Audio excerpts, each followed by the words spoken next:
Happy holidays! Happy holidays, everyone! We're here in Tim Holtz studio. I'm Heidi, and of course, this is Tim Holtz for our first ever live virtual class. Welcome! Together is so much fun. Christmas in July, and thanks for joining us. I think it's going to be good fun. We have had great fun already, and we haven't even started the class. We've spent so much loving time and had so much fun putting the class together for you. Yeah. The products, the testing, interacting with each other for this class. We've had so much fun, and I hope you guys get to have all that fun along with us today, Absolutely. too. It's going to be fun. I think, well, I'll talk about my biggest surprise, which is kind of funny. Right before we went live, we have all these little pieces that we're going to like peel foam tape. So I know I'm going to have little pieces of trash because I will be creating along with Tim and with any of you who wish to create along with us.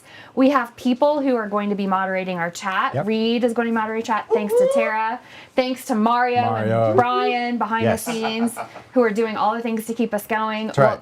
The fun thing Mario just told me, and Tim too, is I said, where do I put my trash? It was like a last minute, like before we go on camera. Wait a second. There's no place for trash. And Brian's going to show you the table in a second. The little things for you. And they're like, oh, you just put it on the floor. And I'm like, wait a minute. Because you guys, Tim Holtz is like very, I don't know. You guys, when you see... Can Brian show now? But no, listen. See, she's so excited. We cover all this like literally 2 minutes before, and the 5-year-old, it is like Christmas morning for her. You put your trash on the floor? I love it. It's like, you just, as makers, like when you're in it, I'm like, you just throw it on the floor. We'll clean up later. Wait a minute. Do any of you guys do that? Do you guys put your trash on the floor when you're making? In the moment now. Like, we're not just saying like, just walk around and throw things on the ground. It's like, but in the moment when you're cutting things out or peeling the back off of tape or whatever, it just goes on the floor, and then I clean it up at the end because I don't want to disturb the creative flow, right? This is all about festive merriment today. It's going to be merry. It's going to be like, like unwrapping the gifts. You didn't like fold your wrapping paper. You just like threw it over your head. That's true. Like, that's what we're doing. Everywhere. It's chaos. Okay, freedom to create, which we all get to do together today. I'm reading the chat too, so hello to all of you. I'm so excited that you guys are here and see they're all saying like, some are like, yep, definitely trash, and others are like, no, like I have a little place to put it.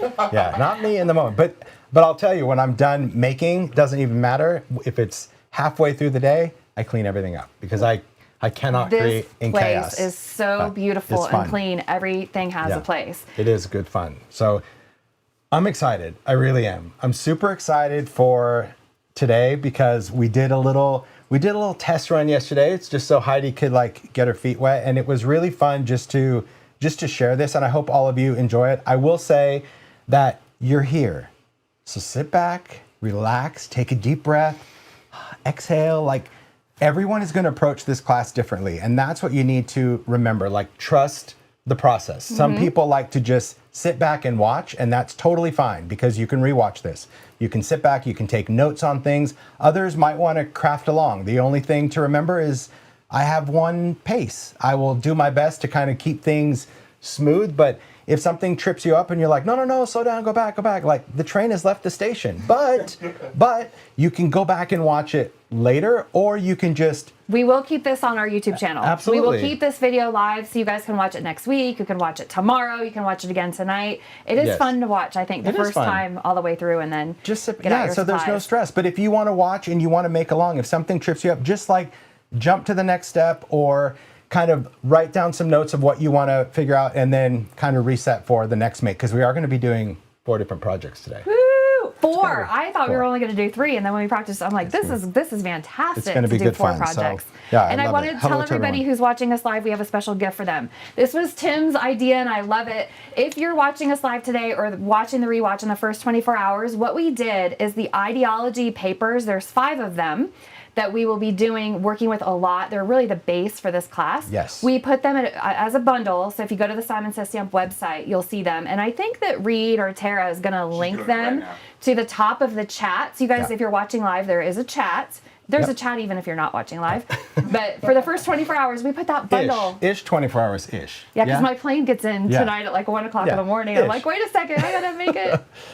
We'll figure out the hours of it. But about the first 24 hours, you'll have that bundle on sale for $29.99 for those 5 products that I think Brian's gonna scan. It's like 40% off-ish. And here's the reason, and I'm so grateful that like Heidi's always up for anything. I'm like, here's what I think. Based on yesterday's reaction, like, I think you should do this because you have these products. And she's like, yeah, okay, let's just do it. Because I hope that after this class and after you see what we do, you will be inspired to start making throughout the season. Even if you don't have the rest of the month to devote to making, maybe you have a couple weekends figured out or an hour here, an hour there. But I hope these projects inspire you to create. And the thing about this is we're using our stuff. So if you got the kit, thank you so much. That's great that you have the stuff. If you're using your stash, thank you, use it up. But the idea is that we use it. And as makers, we love consumable things, but we always need to get a little bit more. Are you going to tell everybody about the decorations behind us? How a lot of the product we're using is inspired by the decorations behind us? Are we allowed to talk about that? I think you'll see that because the thing about idea-ology is all of the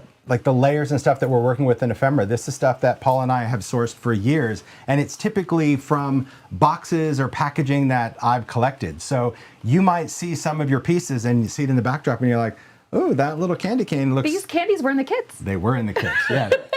Not those exact ones, but in the rehearsal, she ones. ate hers. She actually dropped hers in the drink. I remember that. Yes. But yeah, everything's inspired. So you might see some stuff that looks familiar that's actually in that kit in front of you. So do we want to talk about the kit? I think that'd be good. You good? I just want to say again, thanks to all of you. I'll be watching the chat the best I can. I get a little distracted, but Miriam I do love K. it. But super crazy. Fun. I love it's going a little fast, but it does. It's really fast. And you're right. Peggy's like, it's all about displays. I hear you. When we did it, I'm like, I need to dress this up festive. So Mario and I just, did a little festive backdrop. Why not? Well I'm going to hand that to you, Mario, if you don't mind. Thank you. So you cool if I go through the kit and everything? You guys ready to get started? We're all set up. Okay, so you can see from our table, we did our homework. We spent time getting everything ready. So I just want to do just a quick rundown of hopefully stuff that you have. So we are going to focus on idea-ology, and I'll go into details about ephemera, baseboard layers, but if you did your homework, you should have each package kind of sorted in specific piles if you can. If you don't, you can just kind of rummage a little quick as we go through, but that's what we've done here. Heidi and I both have our own trays to work from. Then your kit was packed with stuff, and we're going to utilize this, but it's not everything on the same make. So stickers we're going to use a little bit later. We've got card bases and envelopes and sparkly cardstock. We've got the die. That is an exclusive die that came in your kit, but what we're going to need is already die cut for you. So that was already done in your kit.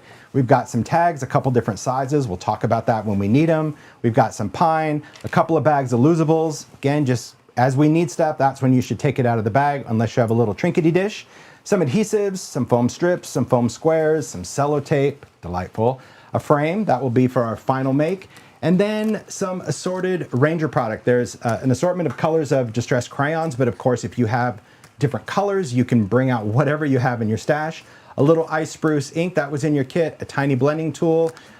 This, of course, magical snowflakes. So this is actually a product that will be launching into the marketplace next month. So like the end of August, and it will be a much bigger jar. So you got this cute little sampler jar of snowflakes that we're gonna use. Couple of different types of adhesives for liquid adhesives, glossy accents, and collage medium. And then as far as supplies, we just have a little spoon. That wasn't in your kit, but this is a cute little idea-ology spoon. You'll see why we use it. You don't need it. You could just dump things on, but some scissors, trimmer, hole punch, sprayer, that sort of thing. We'll get to it. So that's kind of the overview of stuff that you have, but I'm gonna need to clear my workspace so we can get started. So we'll throw it over to Heidi. So while he's clearing his workspace, in full transparency, we're live. You guys, this is a live broadcast. We're not like having dress rehearsal right now. So Tim helped me by doing a run through of the projects with me yesterday. So I made these projects yesterday, and this is a little bit of what we're going to be making today live with you. Tim will be teaching. Now, I am also going to be participating, but this is just to give you a flavor and idea of what we're going to be doing today. Now, these are just 3 makes. Let me show you. I think if you watched our prequel, y'all know this is definitely my favorite. This is a piece that we can put on our tables. We will be making this. This is where the hot glue is going to come in handy. You don't have to have hot glue, but I like my stuff to dry pretty quickly, so that hot glue came in handy for yesterday. So these are 3 of the makes. And then another make that we did yesterday that we will be showing you today, Tim will be teaching me and all of you how to do this live, is this collage style tag that used the slot dies for us to put in here. And Tim thought this was a great way to do a gift card giving. So I snuck a little gift card to Tim and Mario's favorite candy place in here, C's Candies. So Mario has taken such good care of us while we've been here with cookies and drinks and lights and even going out and purchasing everything we needed ahead of time and set up. So I just wanted to give Mario this little special treat from it with a little real. This is a real C's Candy gift card, real? Mario. This isn't just a prototype one. I don't remember that mock-up. Because you know you can go to Starbucks and get blank gift cards, but so we just wanted to, Reed and Brian and I just wanted to show Mario a token of our gratitude for how well you guys take care of us. So these are 3 of the 4 projects. Mario has the one, but we will be making today. Is it okay, Tim, if I take these off screen and then Reed goes to your screen and you get going? Yeah, I'm just going to talk through some stuff. Legit that's totally good. So we're going to start by just doing a collage card. But before we get into the makes, I just want to talk about the different components. So that's what I'm going to actually focus on, just so you understand when we talk about specific products that we're going to use in each make, okay? So in your kit and in the world of idea-ology, we've developed a lot of different types of products. And the products are really based on the substrate that we have printed stuff on. So you might see similar art, like we'll talk about, say, the peppermint stick. Well, this peppermint stick is in 3 different packs that you have in your kit. You might be like, well, could I just put them all together? Well, however you sort the ephemera and baseboards and layers after class is totally fine. The reason I wanted you to kind of keep like items together is so when we reference like, hey, we need something from baseboards, you're familiar with what a baseboard is. And what baseboards are, these are printed chipboard. So it's really a great structure piece because you can use it for other things like home deck. That's what we're going to really use the baseboards on. And this also comes with some printed transparencies. This is going to be used in our final project. So if you have your baseboards out and you're limited on creative space, there it is, you can actually just get this tray, get it out of your way so you're not trying to fight for space. But that's why we wanted to have the baseboards. We wanted to have the baseboards out. So I'm just going to set this behind me. There we go. All right. Then the next substrate, these are called layers. Now, layers are actually printed cardstock, but it's a glossy cardstock, so it has a coating on it. These are a bit more rigid or durable than ephemera, but not thick like a baseboard. So just think of it as like a coated cardstock. This is really nice because it does add not only dimension and stability, but also that nice shine. So that's the significance of anything for layers. And there are different types of layers. So in your kit, you have this collection, it's called Layers Emporium. And of course, this was inspired by all that packaging we talked about at the opening, different snow boxes and ornaments. And so I just wanted you to sort this by size because it helps when we're making decisions of what's going to fit with what thing, okay? And I'll talk about when we start our make, like we're gonna need a frame. So that's why I had you sort out the frames. Makes perfect sense that way, okay? Then you also have a pack of layers and paper dolls. So again, same substrate, layers, but these have just a different assortment of art. This has more botanical pieces, some smaller elements. There's another one of those peppermint sticks. We've got different frames and postcards, some die-cut Santas, but also paper dolls. And of course, paper dolls are the photos. So these are already cut. And I know some of you might want to do something that's more personal, and you can. If you find that you have something already ready and you want to incorporate your own photo, go for it. If you find that the technique that we're doing doesn't work on your photo, it's a good idea to maybe try working with the paper dolls, and then you can learn what makes things work. And then of course you can incorporate your own photos maybe on another make. And then of course we have some photo booth. And these are all wintry, seasonally looking designs, I'll just say, because Paula and I really work. I mean, Heidi and I had a whole conversation yesterday about the paper dolls, and it's like, yeah, we find these photos and we just decided they're kind of wintry because they have a jacket or they have this. So we're going to work on tinting these. Learned a great tutorial from Paula. Shout out to Paula, always helping me out. Thanks for the video, Paula. And then we have ephemera. So ephemera is really kind of the core at this. This is where these pieces are much, much smaller, because typically layers we try to keep a much larger surface. Ephemera, we can pack a lot of stuff in here. I think this was like 140 pieces of stuff. It's all paper. So this is an uncoated paper, thinner than layers and obviously doesn't have that coating.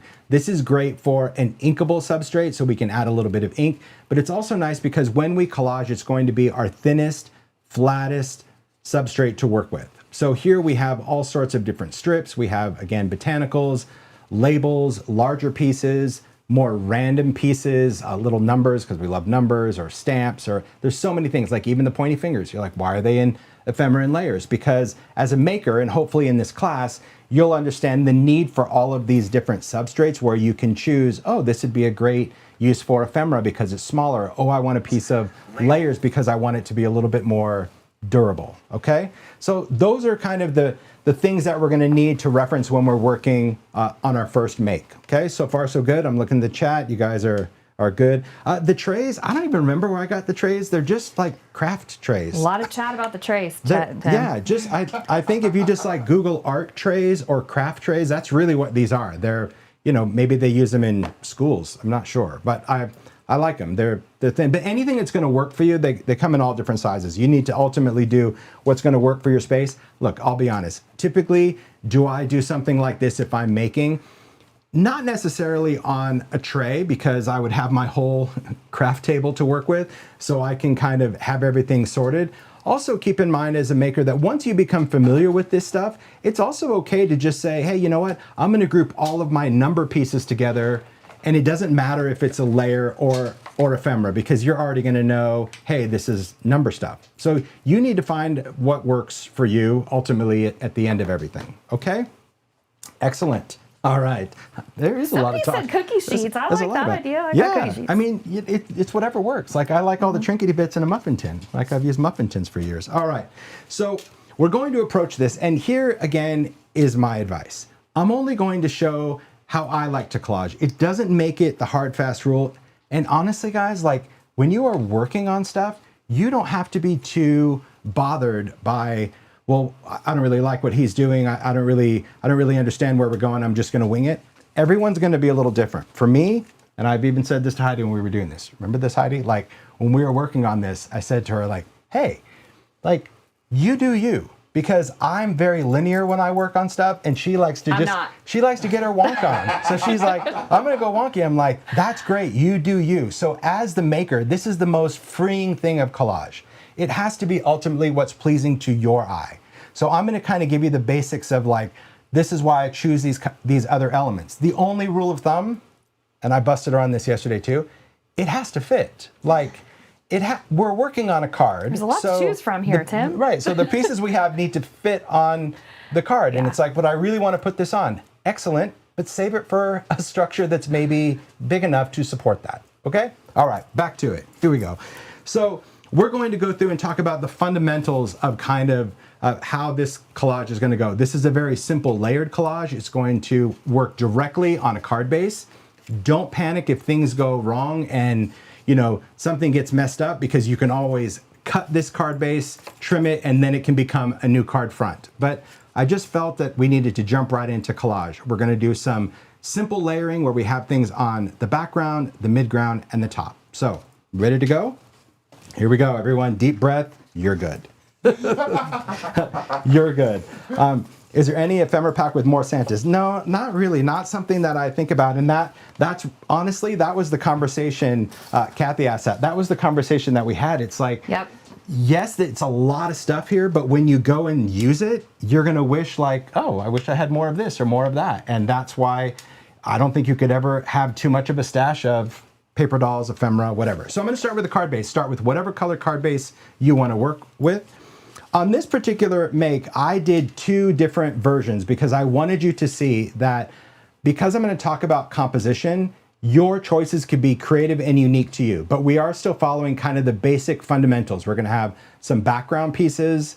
We're going to have that shakety shake frame with the snowflakes. We're going to do a paper doll that's tinted, and then we're going to have a couple of little dimensional accents. So that's I love how you do the shakety shakes. That's the gist. Yeah, it's fun. Heidi was like, "Whoa, that's." I want to make 12 of these shakes. You did. I get it. Okay, so let's start with just kind of choosing the things for our composition. We're not gluing anything right now, so don't panic at this point. I say at this point because I know some people will. I don't really work with the card folded. I have it open, but again, do what's going to work for you. So what we need to look for are the following. okay? From our paper dolls, you're gonna wanna choose your favorite subject. And what I'm going to do is I'm actually going to replicate this exact card-ish. I'm gonna do my best to kind of choose the same things, just so you can kind of follow along. So you wanna have a person, a cast, okay? Then you're going to want to choose one of the frames. So the frames, there are 3 small frames that really will work on an A2. All these other frames, these are for larger projects. These could be for panels or journals or books, whatever it is that you're doing. But for a specific card, I would choose one of these 3 because it's just gonna fit our particular make better, okay? So both of these, of course, are layers because they're gonna have that shiny little coating on that. Then we're going to work on the rest of our elements with ephemera. And the reason I'm choosing this is because these are rigid enough that they can kind of stand alone. The papers are going to be something that just kind of almost blends into the background. That to me is an important thing. So next we want to choose our ephemera, and this is where it's all about your creative choices. Let me actually keep the make on camera here. Let me move this stuff out off in front of me. There we go. It's all about creating on camera. I got to work with a tray now. Here we go. I just like, let me move this stuff. Okay, so as far as the pieces go, and this is just the envelope. I don't want to confuse anyone with that either. There we go, card for card. I want to choose 2 background pieces. Now these background pieces could be a larger piece, but keep in mind we're going to cover it up. So this is something that we want to ultimately kind of fall behind. So when I see how it kind of falls behind that window, it can't be something, what you're going to learn about collage is you really need to not think about it. Thinking is overrated, and in collage, thinking will also lead to disappointment because you're going to like choose something because you love that this particular piece, you know, says Christmas souvenir. Well, you might create it where you can actually have the whole word, or it might cover some of it up. So don't get too attached to any of your pieces, but I want you to choose something that will essentially fit in the background. So I guess I need to fold my card after all, just so you guys can see the composition. So I'm gonna have a piece that works back here. And you know, at any time you can switch over to Heidi just to see, like, she's gonna choose different pieces. She's gonna kind of do what you want. But picking out big pieces is what's going to be, I think, critical for our first decision. There we go. Perfect, okay? So we've got a couple of big pieces. Then we're gonna want some accent pieces. And these accent pieces are going to be smaller elements that will lay on the top. So instead of our big pieces, we're gonna go to our small. It could be botanical pieces. So maybe we want, you know, maybe I think here I use just a little poinsettia. So maybe and the other great thing about this kind of project is just because you choose it doesn't mean you gotta use it. That's it. A good point. That's it. Just because you choose it, you don't have to use it. You can just say, oh, I think I like that. But then as you get into the make, you might say, you know what? That doesn't work for me. So you can change your mind. All right, let me find a 25. I'll find the 25 December. Although we love numbers. So maybe you have like a little seal or like a little price tag. So it doesn't even have, I'm going to choose something different because I can, and I like that. I love all the postage stampy things. I know you love the numbers. I'm into the little. You're into the little postage stamp. So yeah, that's a great point. So if you like this postage stamp piece of ephemera, one thing that's really great about it is that it's actually perforated. So you can just take this postage stamp and you can just fold it back and forth, and you can just tear these pieces, and then you'll actually get that little postage stamp edge on a couple of them, and you really have 4 little postage stamps that you can use in your collage. So instead of slapping them all down as one, you can use them. Okay, how'd we do it? You did all right, Heidi? I'm really postage stamp heavy. It's hard to narrow it down. She's like, I got this. I'm ready. I'm ready to go. Well, look, that's half the fun. Okay. Yeah. So this is all going to be about how we utilize these elements in the make, okay? We have our pieces figured out. And some people might overthink it and go, well, I'd rather kind of create this on a template and then I know how to transfer it over. There again, you kind of need to just go with the flow as we're doing it. And before we even think about assembling, I like to get all of our pieces. So this is how I approach collage. I make my choices, because if you don't make your choices for everything, you're gonna spend 2 hours on this one project making all of these life-altering decisions, and they're really not. So it's like, that's what I like for this make, great. Doesn't mean I can't change my mind, doesn't mean I can't find that little fill in the blank, all right? But now we're going to get all of our elements ready to go. So we're going to do our little shakety shake. She loves a shakety shake. I want to do a shakety shake, and it's just going to use the snowflakes. And the snowflakes, if you didn't see our initial video, these were inspired by Heidi. Really, this was a product that when we were talking about the class, we wanted to use mica, wanted to use glitter, but she wanted something even more sparkly. So this is a mix of mica flakes, rock candy, clear glitter, and this really fine iridescent, shimmery, sparkly stuff. And when you apply it, look at that. It's snowy. It's snowy wonder. Look at You're that. welcome. It is snow wonder. We Am I still gonna do get this trouble after class. Yeah, no. He's like, I'm gonna need to go out there and create this. It's like, hey, I love the snow. So here's how we're gonna do our shakety shake. Really simple. We're going to take a piece of acetate. So in your kit, you have a piece of clear acetate. If you can't find it, it's probably stuck to something, but any kind of acetate is going to work. It's just going to become our window. So there's a half sheet in there, but really you can use thick, you can use thin. It doesn't really matter. Okay, now I feel guilty. And oh gosh, don't worry about it. I'm going to add it. No takesies backsies on the snow. I told you that. Okay, so here's what we want to do. We actually want to cut 2 pieces of acetate that are going to be a little larger than your opening. Okay, it doesn't have to go edge to edge of that piece. It just needs to be bigger than that opening, and we need 2 of them. So you can measure, you can use a paper trimmer, you can use scissors, you can use your glass mat and go, okay, well, if I look at this, because I just laid this right here on the glass mat, this is about like, I don't know, 3 by 1. So if I'm measuring, I could cut it a little bit bigger. It's totally up to you. So I'm just gonna take a little trimmer. Heidi's using scissors because she likes to she goes rogue. So she's totally good with that. So I'm just going to go a little bit bigger than 3 by 1, and we'll see how that works. And we gave you plenty of acetate that, you know, if something goes wrong, you can just do more. I love this little guillotine for stuff like this. Okay, so I've just cut that and I'm like, okay, I know that that's going to be wide enough, perfect. And then I know that it was 1, so I'm sure if I go by 2, that's going to be great. Just kind of line it up, make a cut, make another cut. So we want 2 pieces. And yes, don't be bothered by all the sparkly shine you see on everything. Do not adjust your screens. Knew it. There we go. How are you doing? Great. Got it? Okay. So you see, even if you weren't using a trimmer, how Heidi just has it wonky, these are all mechanics that you will not see. So don't overthink every step and, you know, get out the measure and the laser, sheets, right, all Tim? of that. You need 2. 2, okay. Yep, so you want 2 pieces. Okay. So when we're talking about adhesives, we put different adhesives in your kit for a reason, because some dry quicker than others, some dry with a different finish, and some are going to provide dimension. So when I talk about, like, you know, going to glossy accents, it's like, well, could I use Collage medium? If that's all you have, a glue is a glue in that instance. If you want to use a tape runner, you can do that. So if the glue has a significant function, I'll mention that. Other than that, we're just using it to stick stuff down. I'm gonna use glossy accents on this because I feel that it's a little stickier and it dries a little quicker. And all I wanna do is just, you can apply it to the edge of your acetate or you can apply it around your frame. It's completely up to you, but you don't need much of this. You're just gonna add a little scribbly bit to the back, just kind of following that opening. So you see, I'll hold this up just a little, I'm not like icing a cake here. I'm not just taking that and just piping it on. I just want, so it's like little skippity dots. If you're like, I don't see it, that's a good sign because we're not going dimensional, right? We're just using it as adhesive. And we're just gonna take that piece of acetate, we're gonna place that down, use your fingers just to kind of squish out the glue.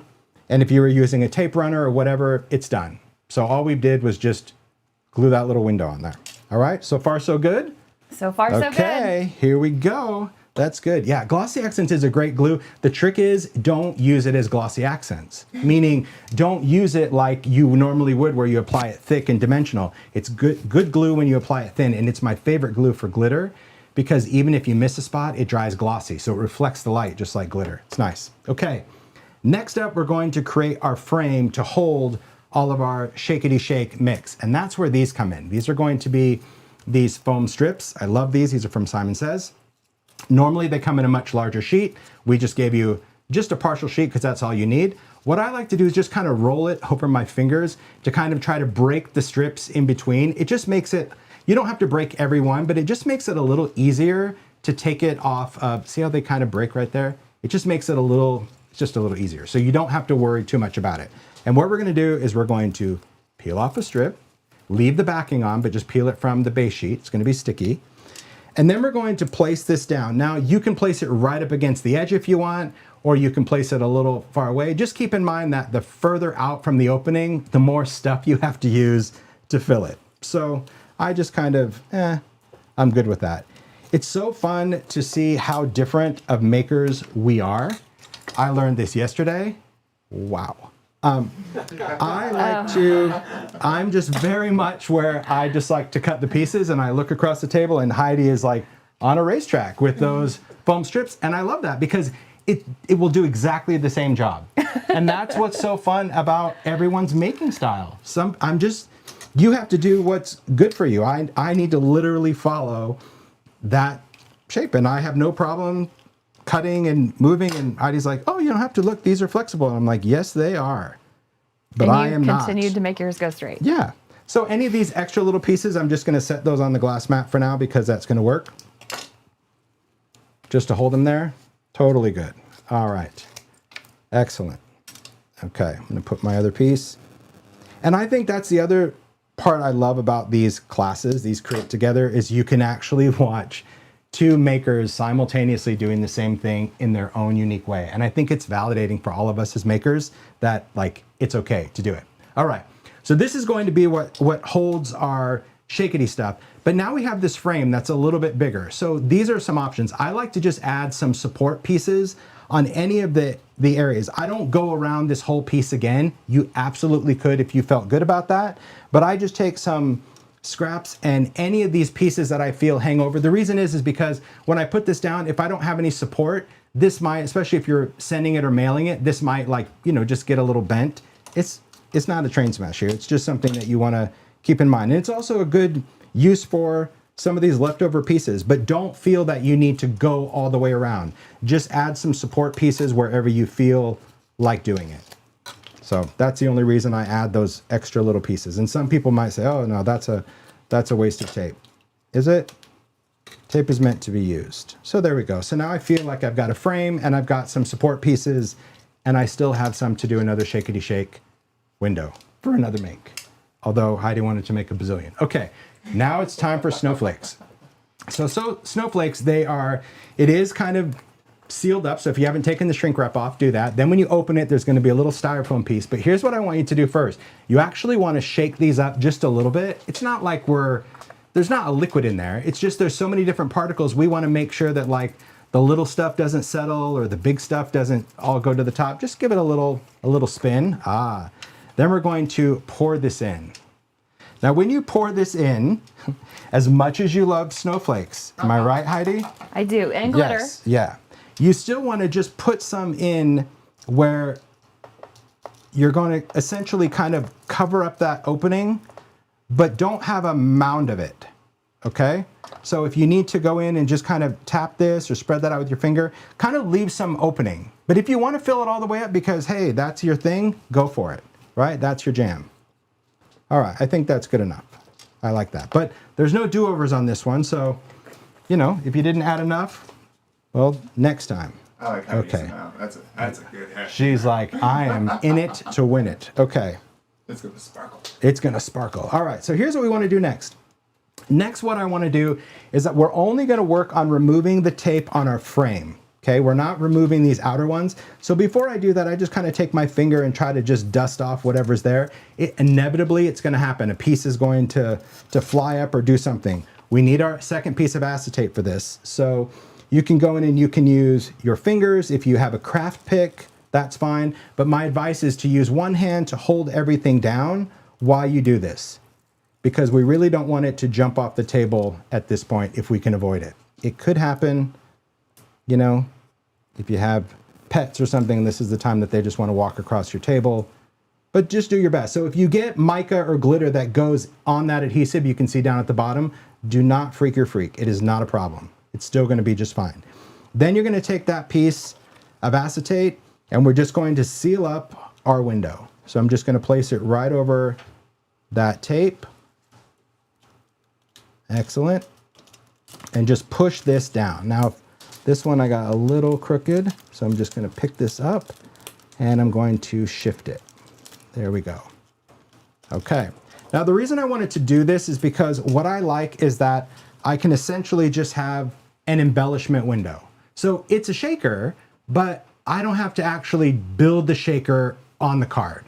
Okay. So to me, this just becomes an embellishment. That's why I did it, because I felt like when I'm making this, I don't want to worry about a collage and then try to create a shaker thing. So this could be applied to anything. If you do die cut shaker windows, you know, where you have a circle and you're going to put in little tiny beads, whatever, just use 2 pieces of acetate. You have one on your window and one that kind of seals in your shakety shake stuff. And then when you're ready to put it on the card, boom, it's done. So that to me is what works. But this doesn't work for you, no problem. Do what works for you. Here's the thing, I'm like, oh, this window is much smaller. That's because I actually grabbed the scrap and not the actual window that I cut. Thank you, Captain Obvious. That was good. There's a pro tip in the chat to turn your ceiling fan off before you do the glitter. Absolutely, yeah. Well, unless you're with Heidi, then Heidi's like, bring on the party. She'll throw it in the air while your ceiling fan is on. Yeah, that's how it works. Okay. No judgment. Yeah, she's like, yeah, no comment. Okay, so we have that element done. Then what we want to do is we also want to kind of prep our ephemera pieces. Our ephemera pieces are just nice thin paper pieces, and like I said, these are uncoated, they're unfinished. So we're going to add a little bit of ink to the edge, and that's why we gave this ice spruce in the kit. Ice spruce is a great color because it is this bluish gray that for wintry things, it gives a beautiful winter vibe. But when you're inking the edge, especially if things are brown or even red, it actually kind of looks a little bit of a dark gray. So it's a kind of a chameleon color. Using the tiny blending tool, make sure you put one of the pieces of foam. You have 2 of them, but you only need 1 for the class. Make sure you stick that on. Then you're going to take the mini ink, hold it in your hand, take that, and actually rub that several times in a circular motion to ink this up, okay? So pouncing, not going to be enough, okay? Grinding, don't need to do that. Just circular motion, that's going to be enough ink. And you can leave the lid off your ink for now, it's fine. Then here's the important part of inking ephemera. We're not trying to blend the edge of a card. We're not trying to create a scene yet. We're going to do that on another make. All we want to do is add a little drop shadow.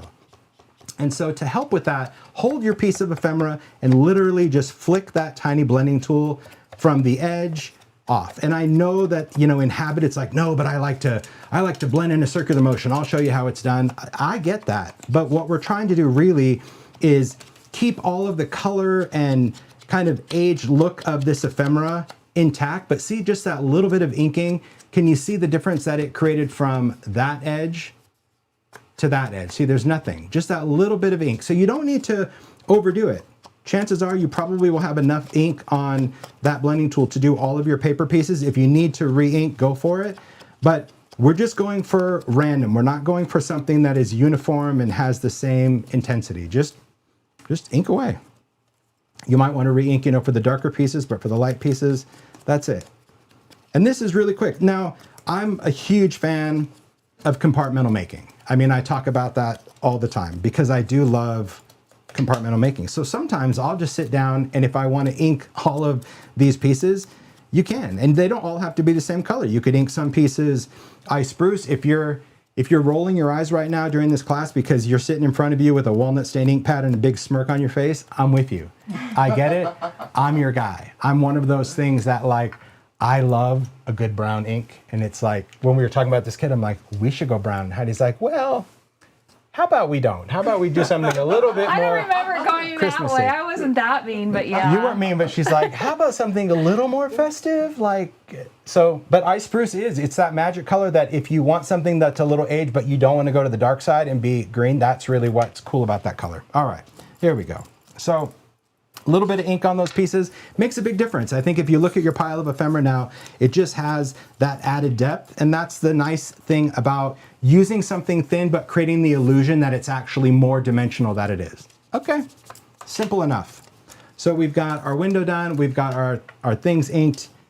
Now on to the coloring. And I do want to give a big shout out to Policini. Policini is, like, in my opinion, the paper doll tinting guru.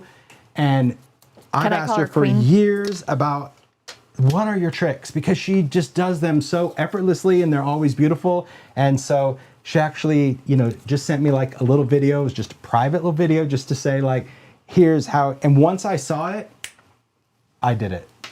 And once Heidi saw it, she did it. And it's like, I could read a million blog posts, but it's like seeing is believing. So what you're gonna want is you're gonna want your paper doll. You're gonna want some Q-tips. Now we included 3 in your kit. If you have more and you want more, go for it. It could be any kind of cotton bud, but we're gonna go dry on this, which I think is the shocker, because I think all along I used to always feel that you needed to do water for this, and you don't. That's actually, that'd be the worst thing to do. So distress crayons are a water reactive pigment. You can tint paper dolls with many things though, so I want you to be aware of that. If you don't have these and you have pencils or distress ink or you have markers, go for it. But it's very cool to see it done with crayons, because crayons are going to provide an opacity to this that almost looks like a painted, tinted photo, okay?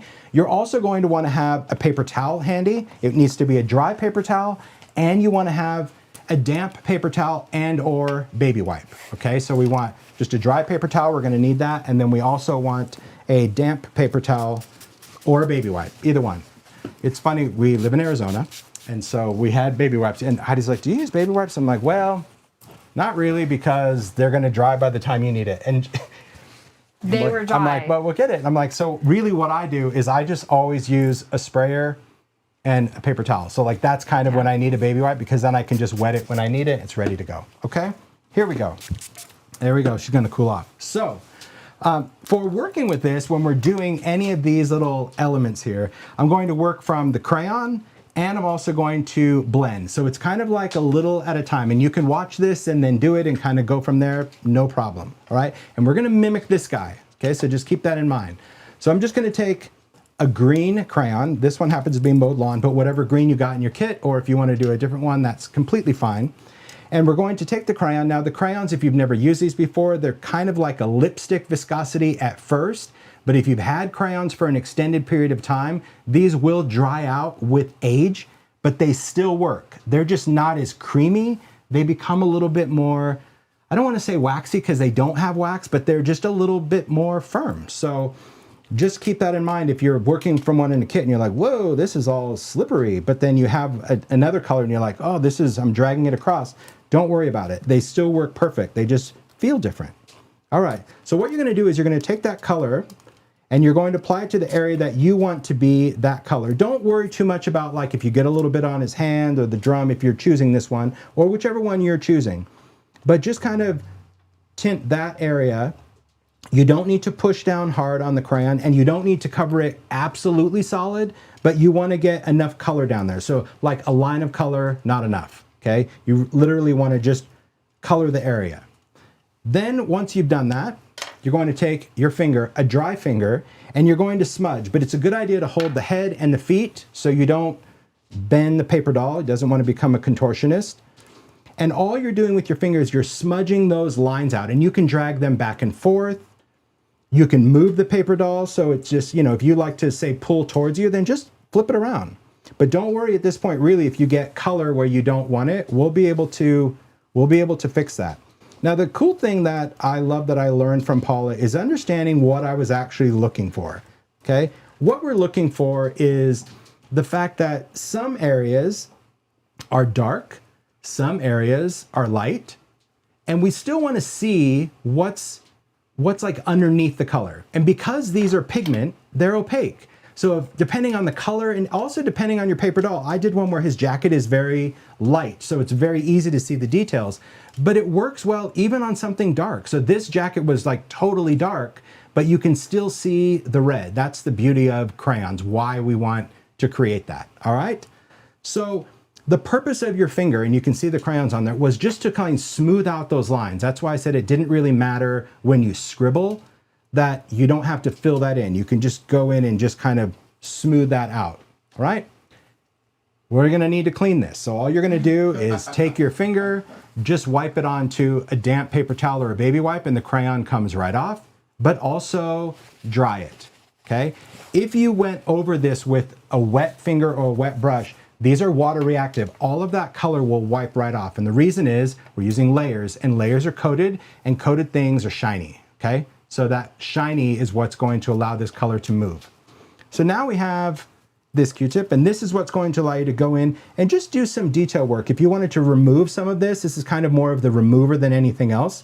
So here you can see I'm just removing some of that color, and I'm really lightly skipping over this little skippity bit. The reason I'm doing this a little light is because I want this to look worn. You might like yours solid, leave it like that. But I love the fact that I can wear some of this color away. Also, if I get color like maybe on the hand that I don't want, I can use a clean part of that, and it works as a great eraser. So that is how you would remove color where you don't want it. So if it's kind of on the hands, just use a clean part of that Q-tip to wipe it off. And if you want to wear anything away, you can just kind of gently take that and work some of that off. If you take off too much, don't worry, you can always apply more. Okay, you can go back and just apply more color, easy as that. So I'll do his pants, so I'm just gonna go in. Now, could I have colored everything at the same time with the same color and then do all my blending? You could. You do what's gonna work for you. I just find that if I work a section at a time, the crayons will dry. So at first when you're doing it, it feels a little tacky, but when this dries, it's completely smooth to the touch. Okay, so you don't have to worry about sealing it or anything like that. I just like working with the crayons when I guess they're applied fresh, kind of creamy dreamy. So there you go. I'm pulling that down like towards his shoes, and I want the bottom of the cuff, but I'm not going to worry that I get some of that color there because I can clean it off. Now, if you work in if you live in a humid area and you find that like when you're touching the paper doll, you're like leaving a fingerprint, you can always put a piece of scrap paper or wax paper or something to put your hand down, or just hold on the uncolored areas. That's an easy thing. So again, once that's smooth, I'll go back to that same Q-tip and just, again, highlights. It's all about highlighting what you see under there. You just do it to your liking. That to me is what I love about this technique, is it doesn't have to be perfect. But the reason we did these is see how fluffy these are? That's really what you want. You want kind of the fluffy cotton bud to actually do this. If they don't have enough cotton, they kind of just scratch everything off. So that's why we included them in the kit. Seems a little crazy, but hey, those are the tools of the trade. If that's what Paula says, then that's the right thing to use. That's the way I see it. Okay, so far I've got his uniform on there. And I think actually I want to just wear out a little bit more. So I like when they get a little fuzzy and frayed, because you can just gently go over that and it just starts removing that color and gives it such a worn vibe. Super vintage. If you want to take off color, you can literally press and twist like on the buttons. And you can use other tools. If these are just too thick, you can still go in with a little, but remember it needs to be like a little dry brush just to kind of pick that off, okay? So now let's go in and do the drum. I'm just gonna do the side, I'll pick a different color. And hey, Heidi, if you wanna try, because I think you have fired brick, this is festive berries. If you want colors, I share. So go for it. Well, I feel like in an effort to match, I have fired brick on my guy's coat. Yes. And I feel like his hat should match his coat. Go so I'm for going to it. stick with my fired brick, but I appreciate your generosity. Sure. So we've scribbled that. We're going to take and we're going to still smudge. But like I said, on this piece, don't worry if you see color over here on top of the drum. Don't let that stop you from doing the smudge. Okay? Because we want to blend out those scribbly lines. Then we're going to take a clean Q-tip, because if you go in with your green, that green and red will make brown. So that's why we want to just start with something clean. First, I'm going to erase the crayon. See how easy that comes off? Just with something dry. I can remove it off of his hand right there. And then I can still take that and just create some highlights. And this is really light to the touch. Like when you do this, you're like, I don't think anything's happening. It is. It's just wearing away a little at a time. Because if you go in and you really dig into it, you're just going to wipe everything off. And that's okay. You can reapply. But it's so simple. When you kind of figure this out, I just think it's so nice. Like, I love the idea of how this works. That it gives you that ability to kind of blend and just create those little skippity bits. All right, I'm gonna do his hat too. So this guy had a green hat. I think I'm gonna give this guy a red hat. I know it's not gonna match the uniform, so oh well. I like that. You do you. One tip that Paula gave that we followed for the kits is that these are actually Q-tip brand Q-tips, because not all Q-tips seem to be, or what do you call them? Cotton buds. Not all cotton buds are created equal. And that's what, and she told me that. She's like, so if you get ones that don't have enough cotton there, when you try to like do do the wearing away, it just scratches off the color. So that's just something to kind of think about. So you see here on the hat where I covered up that little metal. I'm just using a clean part of the Q-tip, and now I can just twist to remove that. It's that simple. Okay, now one of my favorite touches that Paula did was actually add just a little color to the cheeks. So simple. So what you're gonna do is you're gonna take a crayon, whatever color you want the cheeks. If you want them to have rosy cheeks, or just scribble a little red. You want something a little brighter, or are you good with yours? Yeah, there you go. Thank you. Little festive berries. Then you're gonna take a Q-tip, like even if it's used, if it still has a bit of a point, use that, but don't use one that's really fluffy, because then, you know, it might look a little circusy, okay?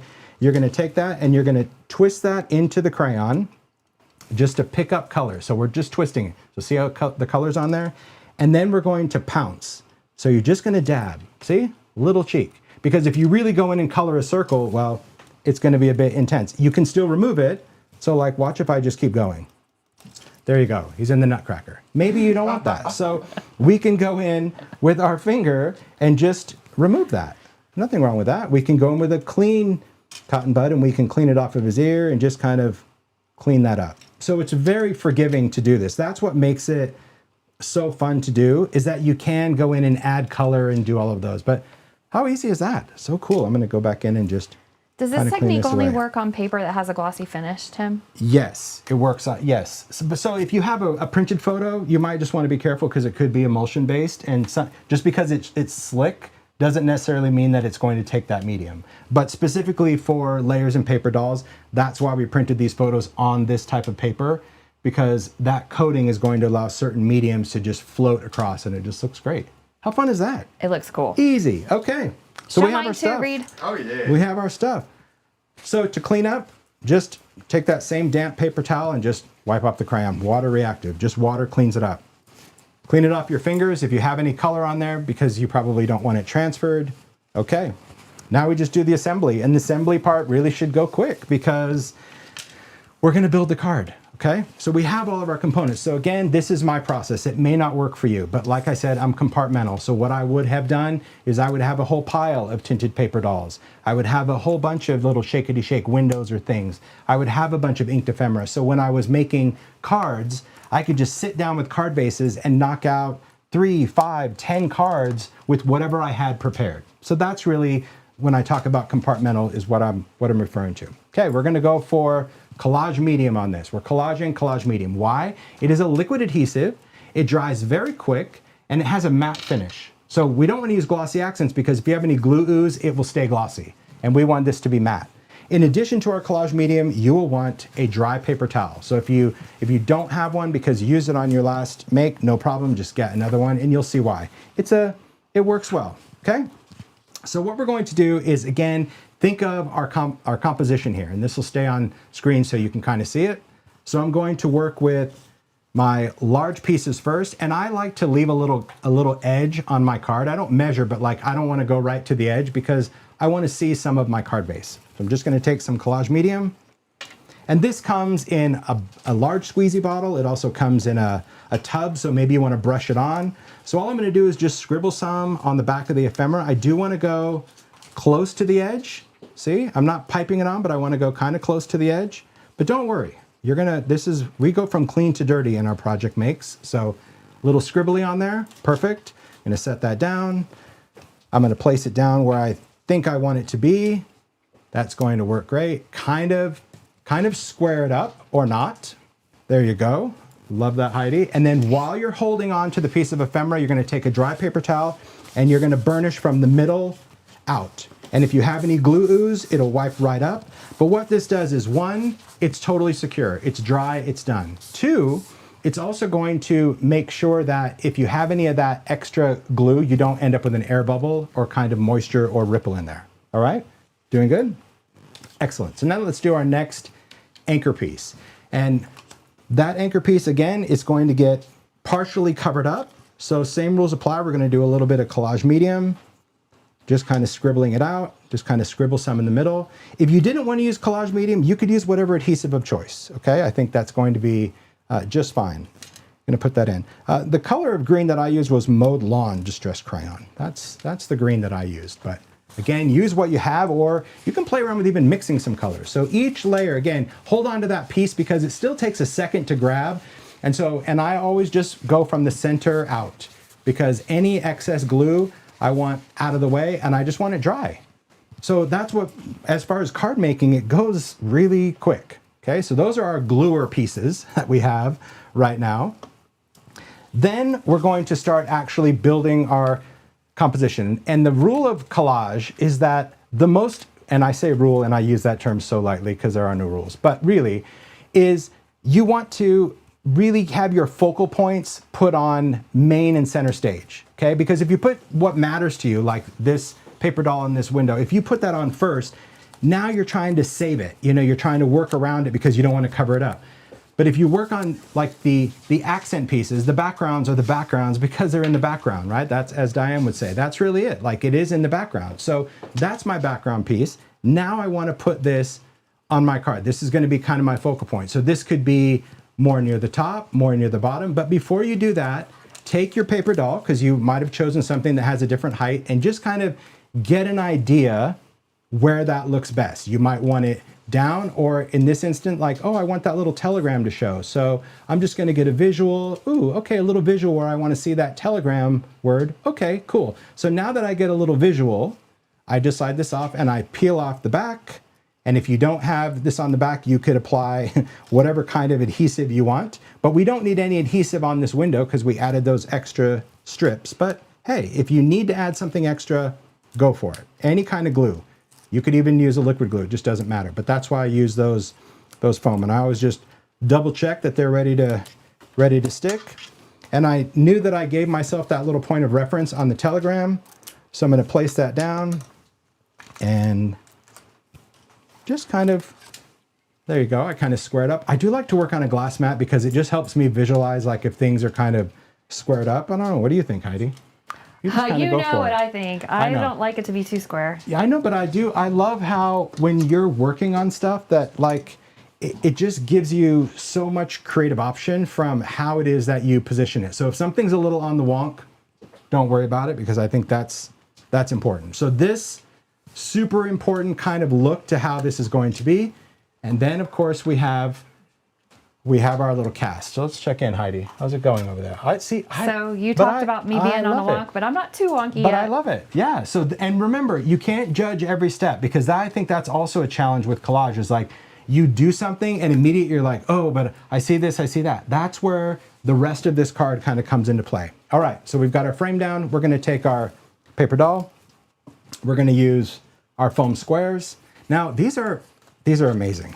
And the reason I'm telling you this, one, they're already pre-cut, so I love that. But two, these are actually thin foam squares. I don't know how many years of my creative career, I have known this for several years now, but my whole crafting career, I thought foam tape came in the thickness of foam.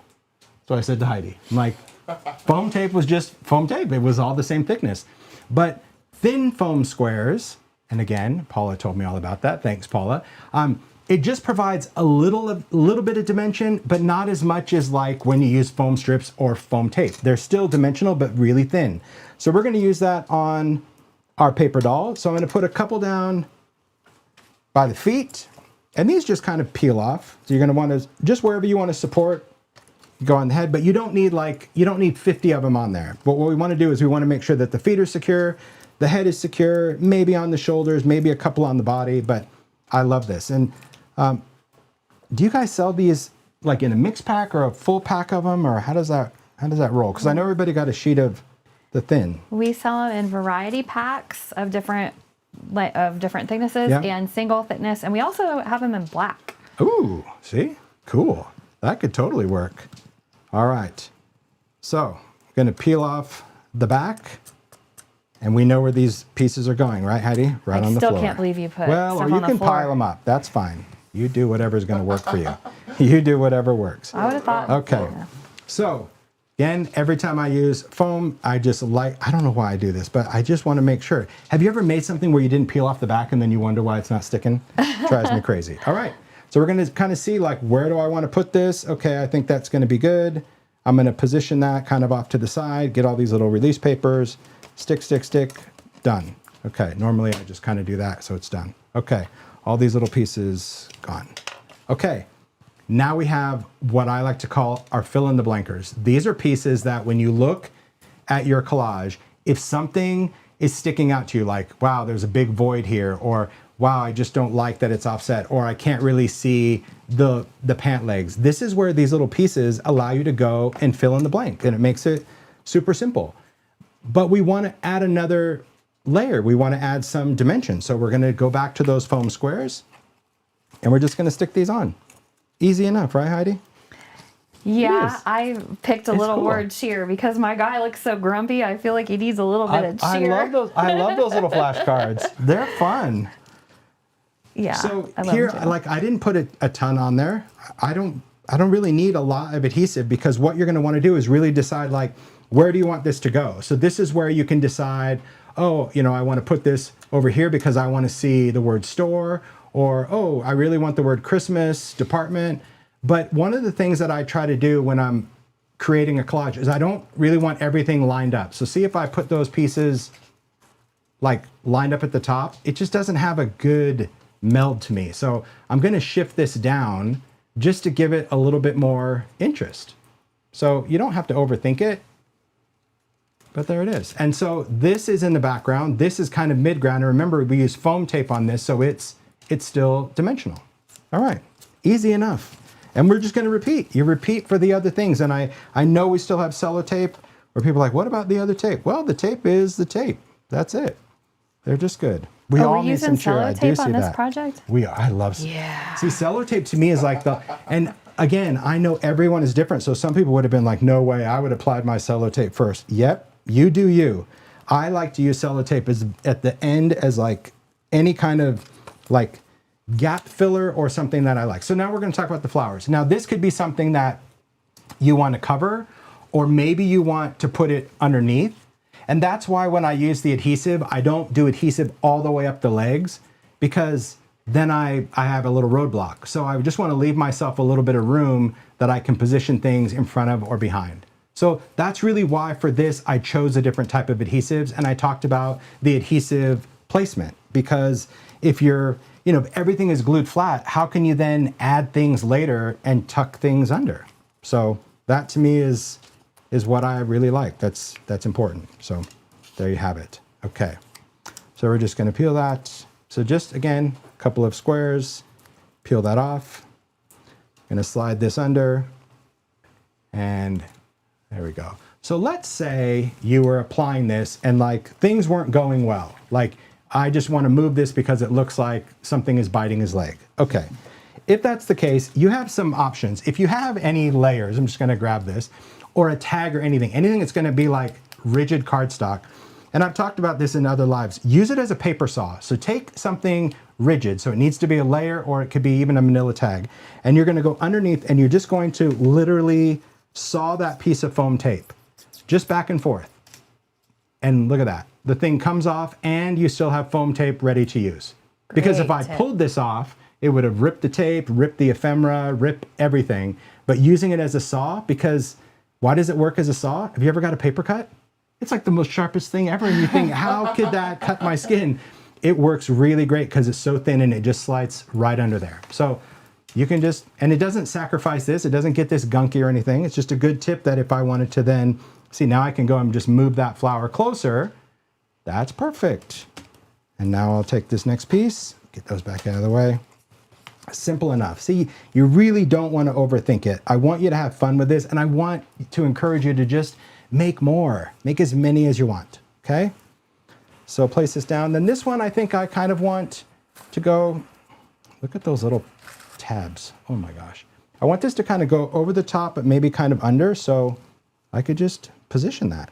Or if I want more to kind of hide, I can still like chop an edge. See, I just wanted to cut an edge because maybe I want this to kind of go under and then still fit on my card. Edit. Edit all you want. There you go. All right. So far, so good. Look at that, Heidi. Look at all those stamps. I just love that. It doesn't That's fit. your edit. Yeah. There you go. That's the way to edit. There we go. Just go for it. See, cheers for the win. Yeah, or that's a hand deliverable. You're like, it fits, it doesn't fit in an envelope, so here it is. Is there a limit to how many pieces we can put on it? Should I stop now? How do we know when to stop? When when you ask yourself that question, that's the answer. When you ask yourself that question, should I stop? The answer is yes. I'm stopping right now. Because you already know it's good. And so if you are like, oh, should I stop? Should I add more things? That's where things just go haywire, because it's like a casserole. Like, how many more ingredients before it's like unedible? It's kind of the same with the collage. Like, it doesn't mean you can look at it for an hour and then go back and go, yep, you know what? I need to add something. You can always go back, but in the moment, when you're happy with it and you stop even for that moment to ask, step away from it. You can always go back. But let's add the cello tape, because I think that's where it's really fun. So if you're not familiar with cello tape, this is from Idea-ology. It comes in a package and you get 2 sheets of each size in a package. We split that for the kit. So in your kit you have small, medium, and large. And those are all different sizes of tape. For this one, we're gonna use small because of the scale. But these bigger ones are great for journals or scrapbook pages or whatever, okay? This tape is already stained. It's printed like that. It's actually scanned old cellophane tape. That's why we call it cello tape, because it's short for cellophane. And you're just gonna try to peel it from the right side. You can tell, like, if you feel the cut lines, that's the side you peel from. If there are no cut lines, that's the back. So we're gonna peel from that. And these are stickers, so you're just gonna peel this off, and these just kind of go wherever you want to add a little bit of color, or wherever you think something is missing or a little overlap. So here I can just place that right over the top, kind of stick that down. If I want to take just a little snippet, so maybe I have a piece, I don't know, we'll take this piece at the top. I'll just pull that one off the top. If you have a long piece, cut it. So the other cool thing is you can just take this and say, okay, that piece is long, but I really like the color on it. Just chop it wherever you want. And then we've got the 2 pieces that we can use wherever we want to use it. So this one, I think, but if I have a cut edge, it just depends. This was actually a really great cut because it's very wonky. I like that. But you can tuck this behind things. That's what's great about this layered collage. Because everything has a different layer and it's a dimension, that it allows you to go and hide things, tuck things in. So I can kind of go under that frame and almost cheat, where I'm just using that same piece of tape, but I use it in 2 little areas. So easy, so fun. It's very, the cello tape part is probably the most addicting, right, Heidi? Because she's That was the word I was going to use. She is peeling and going. And that's what's great, because it adds that little bit of color to your make, and it just gives, especially on your cardstock, I love, because you can really see the colors on there. But even on this darker cardstock, it still shows, because it is that cellophane, so it gives you that shine. So that's it. I mean, it's that simple. The whole idea about this layered dimensional collage is, if you look at it now, we have our card base, which is matte, our ephemera pieces, which are matte, so it's kind of part of our background. Then we have our supporting cast, which is the paper doll and the frame, which are layers, so that gives shine. Then we kind of supported that shine with a little cello tape. And then, of course, we've got the shakety shake in there of those snowflakes. And I love that it just reveals whatever it reveals. What does it reveal on yours? Oh, hey, little guys. scene. Oh, Love it. Can we go? Hey guys, we all just made a card with Tim Holtz. Yeah, Love it's it. good fun. Thank you, Tim. Nice. Absolutely, it's good fun. I think, when you're collaging, like, just this is where you can lose yourself, just on this one thing, because you're like, okay, I get it. And that's why I said sometimes just watching it from start to finish, and you're like, I get it. Because today's card, like yesterday, she was just chatting. She's like, is this too big? And now that you've done one, look at you. It's just, I got it. This kit is great to mass produce with. I want to do more and more and more. Because there's so much stuff in there that you just get to, like, use it all up. Every little bit matters, and we'll get there. So, okay, good fun. Everyone do all right? I see the chat. I'm glad you guys are having fun. Give him a heart. Good fun. All those little YouTube positive reinforcements. Good job, Tim. That's right. Thanks. The other cool thing that I love about this kit is that we did give you card bases in different colors and a couple of envelopes just to get you started. But if you're looking for more of this, really, Simon Says Stamp has card bases and envelopes in a bazillion colors. But this is the mindful part of Heidi, where I'm just like, oh, we need glue and we need ink. She's like, well, we need card bases. And if there's a card, we need to have a couple envelopes, because if you're going to mail the card, and I'm like, they can get their own envelope. She's like, no, I want to add that. And I love that, because we think totally different as far as the details of the kit. And that's why the kit was like, I saw so many comments out there, and really, you guys sharing your homework on social was so much fun to see, right? All the stuff spread out on people's tables, and it was like, it's those details. And people said, you know, you guys curated a really thoughtful kit, and that's the truth. That's the teamwork. Well, I love getting to see what everybody is posting on social when they were setting up their classroom today, or their whatever, your studio or kitchen table, wherever you're doing this. Yeah. That's been a lot of fun for me and Tim, for all of us to be able to be part of this and do this together. It's so good it fun. really brings a lot of enjoyment. So much fun. I love it. All right, we're ready to jump into our next one. Okie doke, our next one. Reed's like, next. Go, thank you, next. Thank you, next. Okay. The next one, we're just going to take a different departure to collage. And this one is a very interactive collage. It's very forgiving, but it is different than what we did before. So I don't want you thinking like, okay, I got this. Let me just start sticking everything down. This one is very movable, interactive, if you will, because all of these elements that we're using are removable. We can take things in and out. So let's talk about what we need for this particular one. I'm going to look back into my little tray of goodness and see. Okay, so what we're going to need for this is we're going to need the die cut tag. You're also going to need a solid tag of the same size. So you have one that's die cut and one that's solid. You need both of those tags. And remember, this was already pre-die cut with the die that is in your kit. So real quick, if you don't mind, I just want to talk about this die for a second, because you know what? I was told at the beginning, there's no time. I think that. They might think different. I told myself. You got plenty of time, Tim. There's no time. But I wanted to talk about this die, like why we did it, because the fact that it was pre-die cut, we did that just to save time. But here's the whole cool thing about this die that you have in your kit. So it comes with this rounded slot die and this frame. And you might be thinking like, what is this thing for? Okay, so this die was really sized for a number 8 tag. That's the size of these standard number 8 tags, that you can position it and it would line up already left to right. So you can decide where you want to put the slots. And you'll see, you know, making those choices as far as how high or how low you want this to be. But this can also be used on pages. It could be used on card fronts if you have a card front. It could be used on a journal pocket, whatever you want. So this is just an A2 card that I was like, okay, I'm gonna cut those in. So it could be in the middle, it could be at the bottom. The reason we did this is that if you wanted to highlight the actual frame feature, say on a card, you could then take another piece of cardstock. This is the sparkle that's in your kit, and you could utilize both of the dies. So what you would do is you would place your frame die on a piece of sparkle, you would position that slot die, and you would cut this out. And what you would get is not only the slots, but also the frame. And the reason we wanted to give you options is, one, if you wanted to cut just the slots in something existing, like a tag or a card front. But if you wanted to highlight it, this allows you to then glue that frame over those slots. So if I put a little white under there, right, you can see those slots. But you could also position this, because you're like, okay, well, why didn't you just go edge to edge? Because we wanted to give you as the maker, maybe I wanted to push this all the way to the top when I cut, and then I would get this piece.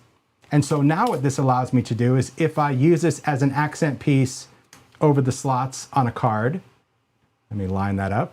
Now this base gives me space that, even though we're going to tuck all these things in, I could put a sentiment there, right? Maybe it's another sticker or an embellishment. So that's really the purpose of both of the dies.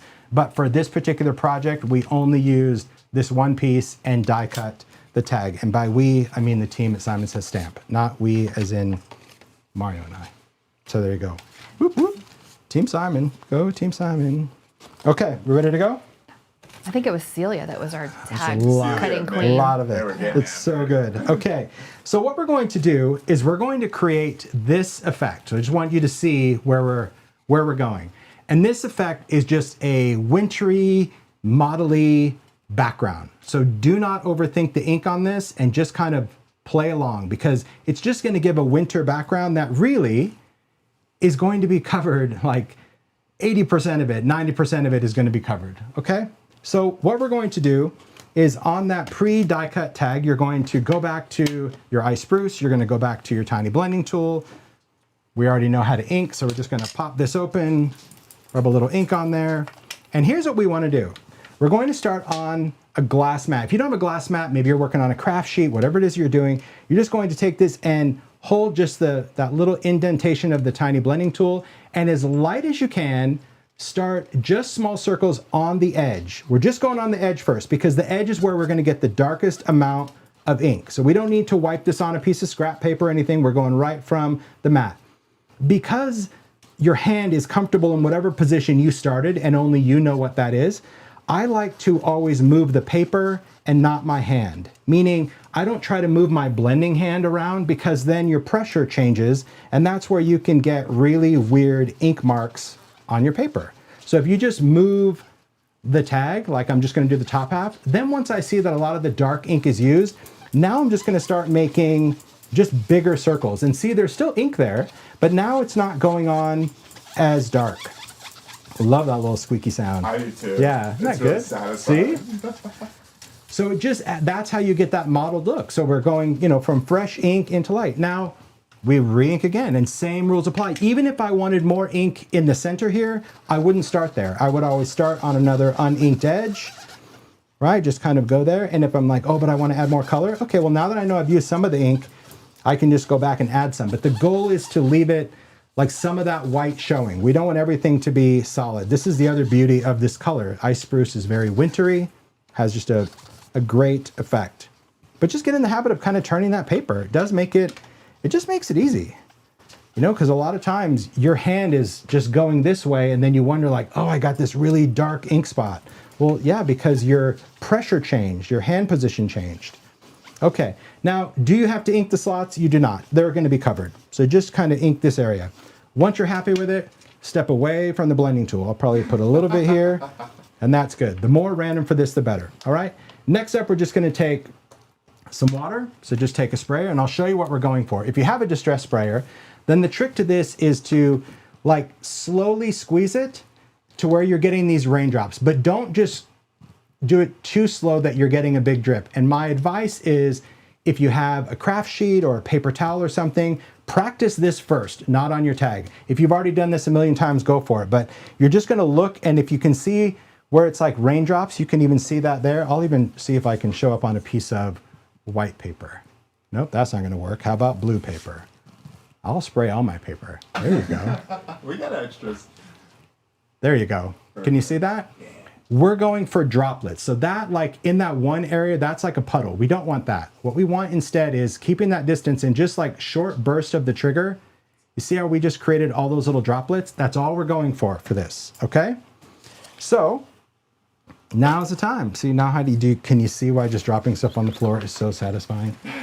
Sure is easy. It's so easy. Okay, what we're gonna need for this is we're gonna have our tag, our spray bottle, and a dry paper towel.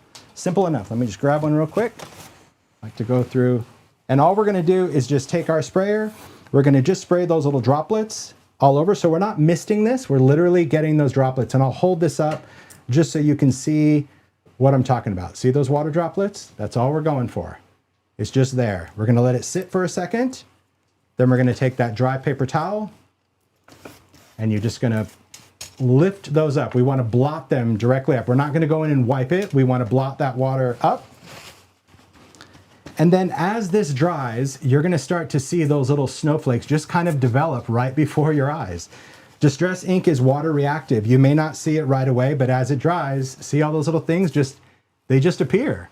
So you don't see it at first, but just give it a second before you start hosing this thing down. You've done it, okay? And as it dries, now we've got a snowy background.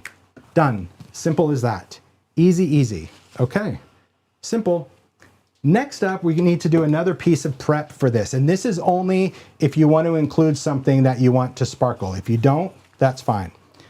What I mean by that is on both of these tags, we're including a lot of different things. We're gonna do a little bit of layers. We're gonna do some photos. We're not doing any tinting, although if you wanna maybe add the little cheeks, you can do that as well.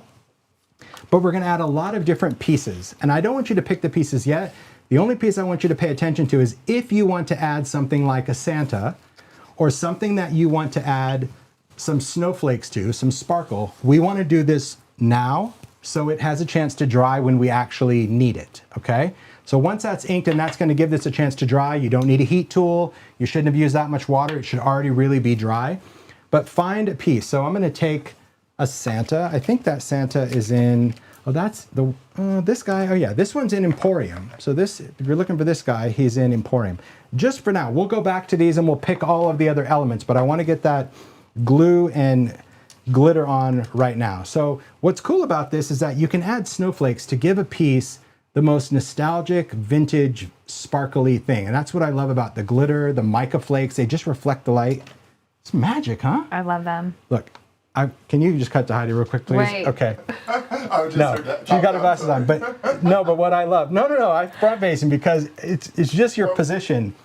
It's I'm like bracing my. She is so ready. And this is like, I mean, I'm over here like trying to focus and pay attention, but I love crafting with you because the excitement that she has is like, I share in that excitement. Like, and so do all these people watching us. We just did this yesterday, and she's like, I gotta get to glitter this again. I get to glitter. And she can't. But I have to say, I'm gonna give you so much props for staying pace. Because she told herself this yesterday. She's like, I will not work ahead, even though I know what I'm doing. I want to be in the moment. Kudos to you. That's a hard thing to do. Teacher. You guys know that as creatives, it's hard to kind of stay in the moment in a class when you already know it. You're like, I'm so 10 steps ahead of you. Why are you delaying the glitter? Huh? I'm not. Are you like? No, it made me really smile because I looked over there and she's got a smile and both of her hands are there and she's like, come on, just say it so I can do it. Okay, here we go. Let's do the glitter. We're going to jump back to glossy accents. Again, it's glossy, it's very sticky, and it will dry shiny. But to use it for glitter, we don't want to use a ton of it. Okay, we're just using it as a glue, kind of like when we applied it to the acetate. You'll want something to catch the glitter. It could be a card, or it could be a little bucket. I think I gave us I think we each have a bucket, Heidi, if you want to use it, or maybe you don't. Oh, I forgot about the bucket. Yeah, just anything to like hold the glitter, but it's totally up to you. There's no right or wrong for this, okay? Good idea. So you're going to take your glossy accents, and wherever you want to put some sparkle, we're just going to add a little bit of glossy accents. So I'm using the tip to just kind of color with it. I'll hold that up just a little bit so you see. It's not really dimensional. It's just a little shine. So you see that? There we go. I'll catch the light just right. There we go. So it's not a lot. It's just enough that you see it. And if it's there, it's enough. And it won't dry super fast. So you can apply this to all of the things that you want to add a little bit of that snowflake to. But again, just use the tip of that little glossy accents to apply that. Do you sell these little bottles? I mean, I know Ranger does them for kits and stuff, but is this something like, I mean, we have the little bottles and the big bottles. I was going to ask you, did you already say this and I was distracted by the glitter?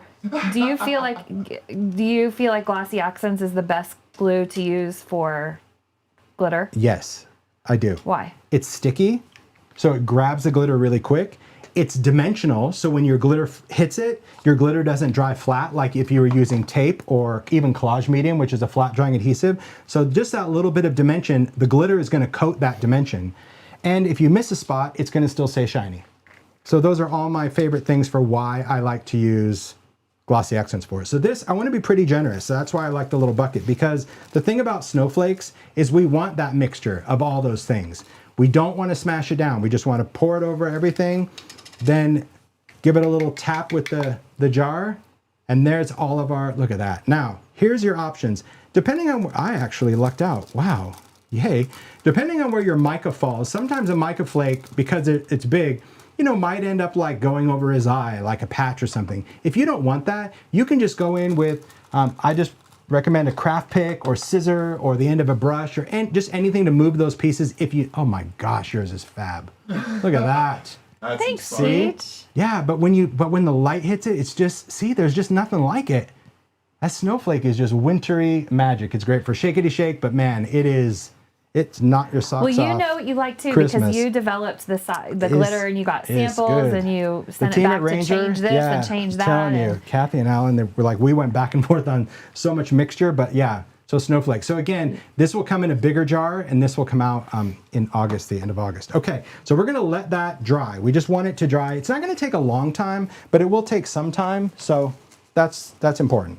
Just that it's out of the way. And that's, again, compartmental. It's a little challenging when I kind of teach like this because typically I like to just have everything at the ready. So I would have a whole bucket of things that are pre-glittered that I would use as embellishments, okay? All right, so next up, we're going to glue one tag to another. And the reason we want to do this is because we're going to create this like louvered pocket that we could add and subtract all these little elements. So none of these elements inside these louvers are glued. It's all removable. And that's what makes it really fun. But there's some things you need to be mindful of. The reason we need to back it is because if you didn't and we added something, it's just going to fall through. That's really not going to work. You have to put something on the back. Otherwise, well, it just won't work. When we glue this, you can use whatever glue you want to use. You can use a tape runner. You can use anything that you want. I'm going to use Collage Medium, again, because now I'm just using paper to paper, and I don't want glue ooze. But be mindful of this. We need this real estate, especially down here, okay? So when we apply the glue, we're applying it just to that edge, bottom edge of the tag, that cut one, it doesn't really matter which one, but we're just keeping that adhesive on the outer edge. Okay, so I don't want anyone filling in the blanks. That's, I think as makers, we're like, that's the first thing we want to do is like, oh, we're gluing this. I got to make sure I have enough glue. Typically, yes, but not for this particular make. I just go around the edge. So that's why I said if you have a tape runner or whatever, go for it. You doing good, Heidi? I think Okay. so. All right. Yeah, you got it. I'm trying to not get ahead. Yeah, no, you're good. Collage Medium is also just going to give you, it's going to give you a little time to line it up. So, and if you have some up here, like say Heidi has some squibbly, that's totally fine. If you have, up here at the top is not a big deal because our stuff is going down, it's not going up. So that doesn't really matter. Line these up and stick them down. So I technically just kind of put them there and then I just square it up with my fingers. And then once I place that down, same rules apply. I always just take a dry paper towel and I'll just kind of smooth the edges. This way, if there's any glue ooze, it's done, but it also just seals it up. Okay. Now, if you don't line this up, see that I didn't line it up a little bit? No worries. We can trim it. We can ink it. We can do whatever we want to do. I'm just going to ink it because who cares? Yeah. All right. Oh, can I show you something on yours? Okay. Yeah. So on Heidi's, she has a little bit of a little pocket. You see that? Okay, that's okay. No. I heard that. I heard the disappointment in your tone. Do not be disappointed. Here's what we're going to do to fix this. If you ever have a piece, there we go. If you ever have a piece that like doesn't glue down all the way, here's a little tip. You can use, I'm a huge fan of using whatever's in front of me, but you could have a piece of scrap cardstock just for this. So what I want you to do is I want you to, I'll probably get a wider piece for you. There we go. Let's use the back of this. Okay. I want you, so this could be a tag. I want you to apply Collage Medium just along that edge.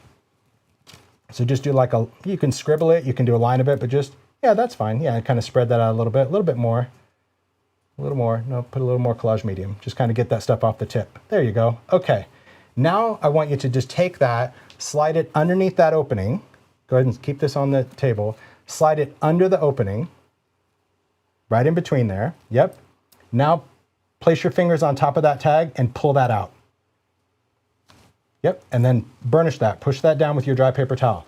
So now you just put glue in there without having to peel it back and smash your paper. Because have you ever done that where you've like pulled it back to get a little bit of glue and now it like bent and wrinkled the paper? Yeah, I think we all have. We bend it and you're like trying to... And you could do this with a palette knife or anything, but it's just easier if you do it down here too? Absolutely, there's still glue on there. So use that same piece, slide it in between, press down, you see it, so it's easier on the table. Yeah, so you can, because you have to press down on that, so you're like grabbing the glue as you pull that out. There you go. Thank you. Simple. Perfect. Yeah. Thanks, Tim. But it happens to all of us. It does, you know, like you think everything's good, you're like, I know I did it, and then it's just like, what in the world? Especially if you get a little pocket, like you happen to have it on a corner, but oh, see, I even have a little bit. But have you ever had like an air pocket where it's like, what am I gonna do? And you can't get the schnozzle of the glue in there. Well, that's it. Hey, can I borrow your scrap, please? I got a little opening too. Perfect. You already have some glue on there. So yeah, you just put that on wherever the glue is and you just pull that out. It's super easy. It's a great way to... Great tip. It's just, we all do it. You do your best to try. I mean, unless you're using a tape runner, then you're probably like, that's why I use tape. Okay, maybe. I'm gonna put this over here because we'll both stick our hands in it, yeah? Okay, so what we've done is really created this pocket and these little louvers are open and that's where all the fun begins, okay? So for this particular make, we're just gonna grab some elements. I would prefer to take layers, but you can use ephemera. So for example, this is ephemera, right? It's thinner, but majority of this stuff are layers, so it's kind of shiny stuff. So go in and just take a quick pick of some things you wanna put in pockets. Obviously it needs to be small enough to put in pockets. Know that we already have a Santa if you already did one. So I think for me, I love the candy stick. I love that that's a layers. Oh, I want a little photo, so I'll use him. That'll be good. Again, you may not end up using it all. I want some greenery. There's a couple of different wreaths in here. I do like that one, so I'll use that. I'll go to my other bin. There's no right or wrong for this. This is one that I want you to like, pick the things that you like, okay? Pick the things that inspire you. Maybe it's a little circle, whatever it is. I like stuff. I love these, like even though these are really long, I love that these light boxes have a little icon. So that's kind of fun. I don't think, yeah, I used a different one. Oh, I used that one on this one. So, you know, any of these little skinny strips, it's a totally different type of collage. So your frame of mind just needs to be a little different of like, oh, I like little elements for the graphic quality of it. Okay, that's really what this is all about. It's just like, oh, okay, graphics, I love that. You can use any little gift tags. You know, maybe you like that little art. I don't know what I like. I like, oh, Tiny Tim. That little box is actually behind you, Heidi. That really is a real candy box. It's like hidden behind those jars. You see it? Isn't that sweet? I love that little candy. It's so much fun. Okay. Gosh, look at me. I'm just going. Okay. Step away from the trays, Holtz. It's easy to lose yourself, isn't it? Like where you just start sorting through the stuff, you just want to use it all. Okay. In addition to the stuff that we want, if you're into the pointy finger, get a pointy finger from your layers. Because we'll want one. You have two. One points one way, one points the other. You'll see what we do with the pointy finger. It's cute. It's very cute. All right, I'm gonna take a little star. My word. See, like how do you stop? Okay. Ooh, star. I do like a little. Yeah, there you go. That's in the stars in the layers and paper doll one, and so is a little pointy finger. I'm gonna do a little calendar. That's from Ephemera because I like it. And maybe I'm gonna do this. I like that. We haven't done anything yet other than making tough choices. Right, which is what do I want to use? Okay, because see, even this, I'm gonna, as much as I want to replicate this, I'm gonna kind of go my own way a little bit. But I do love this. A cool ticket. Okay, here we are. So, what's fun about this make, besides that it could be used for so many things, and we have a lot of stuff. It could be things you collect.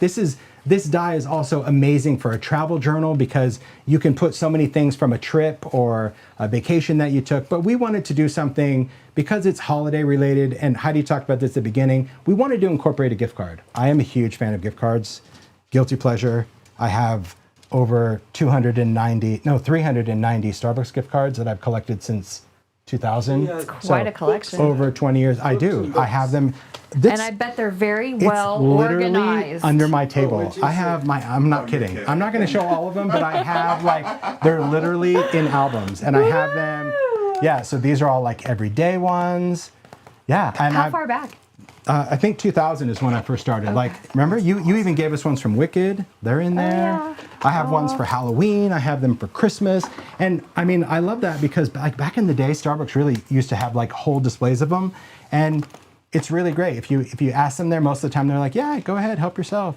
So they just make, they're cool art that you can use because sometimes if I'm doing like a mock-up card, it's just fun. But I also just use them for the art of it. It's like people that collect postcards or anything else. So I did score us a little assortment of some cards. You know, I'm like, we're gonna have to have some cards. So it's like, can I have the bear one? Oh, that little reindeer one? That's cute.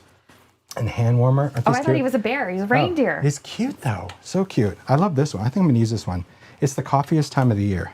That's hilarious. Okay. Ooh, that's a good one. It's so good. Yeah. I was a little grabby with your gift cards. I'm sorry. No, Tim. I love just saw what I liked. I was like, ooh, I want that one. She's I love like, the color. I love the blues. Listen, you do this thing called what you want, and I like that. I like that about it. It's like I like this. Okay. If you don't have a gift card, you can add it later. But see, that's the other thing. Like if you start thinking about this and collecting these, if you're doing this as a gift, you can always load money on them later. You could bring it in, and actually they'll load money on it. So even if you weren't loading it up right then, so that's why I think why they're so giving about it. Okay, so here's how we want to approach this. I like to have something in the background that if the recipient is removing stuff, there's still like a little surprise. Okay, so you don't have to do this, but it's just something that I think like if I gave this to someone and they started pulling stuff out, I don't want them left with like, wah, wah, like a blank tag. So I just chose one little element. It doesn't matter if it's layers or ephemera. You don't need to do any inking, but if you want to ink, you have the technology, go for it. but you're not going to see much of this. So for this piece, like I'm going to add my calendar, I'm just going to go in with some collage medium because we already know how to glue paper to paper, just like our first card. So we're just going to put a little bit of that down. And that's why I wanted to do that. It's kind of like, they call them like Easter eggs, you know, where it's just a little surprise in there. I think that's just, it's fun to do. So I'm going to line that up to the edge just because I like to be linear. And I'm sure Heidi's is... Hey, you'd be proud of me, and mine's actually straight. That's awesome. See? But that's the thing. You don't have to be one or the other either. It just depends on your mood, where it goes. Oh, look at that. I slid it right off. But I couldn't wait to put that cello tape on there. Oh, that's magic. Okay, there's our little collage medium. Yes, if you're going to add some cello tape, now's the time, because this one's just, when we first did it, Heidi was like, I don't know where we're going with it. And once we were done, she's like, I need to make so many of. It's a fun way to give gift cards. I think, you know, gift cards are like the thing, and a lot of people are always looking for ways to give them that are a little different. And I think it's a great way that you can do art, but it's also interactive for the recipient. Okay, so now we just start the build, and I like to build from the top down because we're layering things on top of each other, and I just find it a little easier. Now, if we're doing the gift card, let's do this little accent first. Take your pointy finger. In your little bag of loosables, you have the cutest little striped string. You don't have to use it if you want to use something else, or if you wanted to use it because you wanted to tie it around your tag, go for it. The string is just there because I like fun little details. But all you want to do is you're going to leave yourself, I don't know if I'm measuring this. Okay, that's a little over 3-inch piece. That's fine. I start from underneath. So now we're starting behind, and we're going to wrap this. Okay, it's very simple. Don't overthink it. Just, you can go around twice. You can go around 3 times, whatever you want. You have plenty of string. But then leave yourself, again, a little over 3 inches. It just depends. Depends on how great you are at tying bows. I am not very good at tying bows, but I'm okay. I'm okay if it turns into be a knot or a double French twist or something. I have no idea, and I don't care. And you know what? Worst case is if you didn't have enough, just unwrap one of your layers and you're good, okay? So we're gonna tie that, and we're just gonna tie a bow. Boom, boom, boom. Oh, Snapdragon. Okay, let's go. Normally my head, okay, I just want to keep my head out of camera range, but You're doing great. I just try to, it's my fingers. You got this, you got this, you got this. Woo, okay.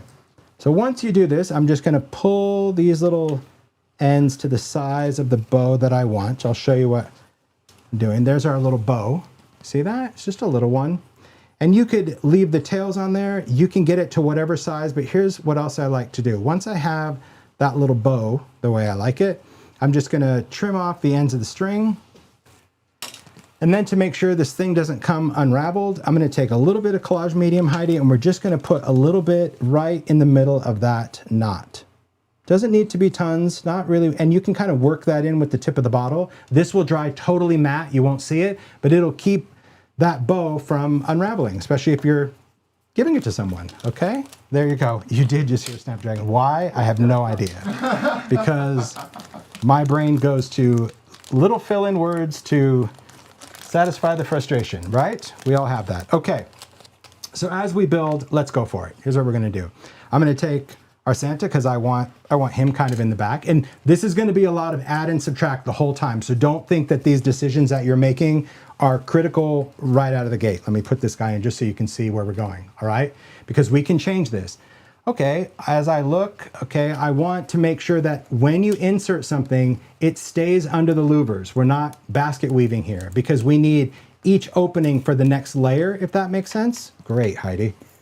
I'm gonna take a tall piece. So when you say basket weaving, Tim, you mean like that? Yes, because okay, don't do what I'm doing. Yeah, because then, like, how would you get the next piece in that louver if you've covered it up? Does that make sense? It only makes sense because I did it yesterday and it didn't work. That is correct, but I let her do it. Trust him. I let her do it because I was right. like, you're gonna slide everything under the louvers, and then she did this little basket weave, and I just smiled, and then but when she got down to the third one, and she's like, whoop, ripped everything out, and I'm like, there you go. But nothing has to be glued. That's what's fun because you want this to be interactive because it can include a couple gift cards. It doesn't matter. It could be whatever you want. So you just kind of work it. And this is the benefit of layers, is because layers are coated and they're more rigid. It's easier to slide in versus ephemera that's thinner, it can still work, but you just have to be a little bit more careful. And anytime you want to add a piece of tape to something, like if you look on my finished one, you see the cello tape, go for it.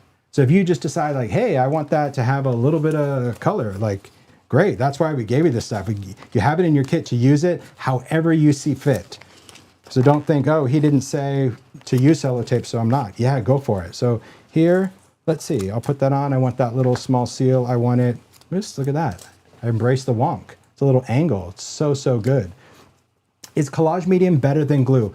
I'm not saying it's better. I just prefer collage medium for all of the features that I expressed, which is it's fast drying, it has low moisture, so it's not going to make your paper like lasagna, and it has a complete matte finish. But collage medium, in this instance, you could replace it with any adhesive that you want, but I like collage medium because collage medium also glues metal, plastic, fabric, wood, glass. So it's kind of my go-to glue for everything I want to do with the exception of shiny things like glitter and acetate. Then I go to glossy accents. Other than that, really, that is my glue of choice, collage medium. So I have it mini, I have it in a tub, just depends. All right, so next we're just gonna add stuff. So when we're ready to add our gift card, and you can add your gift card kind of midway, I think that's gonna work. We've got our pointy finger with our little ribbon, and then you have all of these fun little clips. These are from Idea-ology. These are tiny clips. There's also some tiny little paper clips. These are for you to use however you see fit. I like the idea of these. I mean, these are actually a functioning little clip. I like just to clip the pointy finger on there because I think that's really fun. So maybe I'm gonna do it, I don't know, like this way. So and I just, that's it. So, you know, that, and if I want that clip to be more near the end, I mean, that's why we wanted to do something that's a little bit more kind of interactive, and it just gives the embellishment something fun to do. So as you can see, you're just kind of working those louvers in. You know, it starts out a little like snug at first, but once you start adding some stuff, you're good to go. But you want to take your time because you don't want to rip a seam open. Okay. Ooh, it's good. Oh my gosh, Heidi, you are rocking it. So good. All right, we've got a little photo here. So that little photo, I don't know, maybe I want to put this stamp on it. I think that would be fun. I like that. So I think my stamp, I'm going to use... Cute photo. This would be a good place to like add little, you know, when you go to those little photo booths and get those square machine, personalized. So if this is going to my mom, I might put a picture of her in here. Absolutely. Yeah, and if you have, that's where, like you said, if you have personal photos or anything that you want to use, that's the time to add that. So I use just a little foam. Why? Why not? You do what you want. You'll see with this that the more you just make your own creative choices because that's what you like, you'll find the whole creative process so much more enjoyable, really. It's like, okay, I'm gonna add a little photo there. That's gonna be cool. So like this little clipped number, I'll just take that little calendar and I'll use one of the mini clips just to clip it on. And this one, I mean, I will say this one is probably the most challenging, probably just because of my fingers, but I just like to get the clip in there first, and then I just slide this under.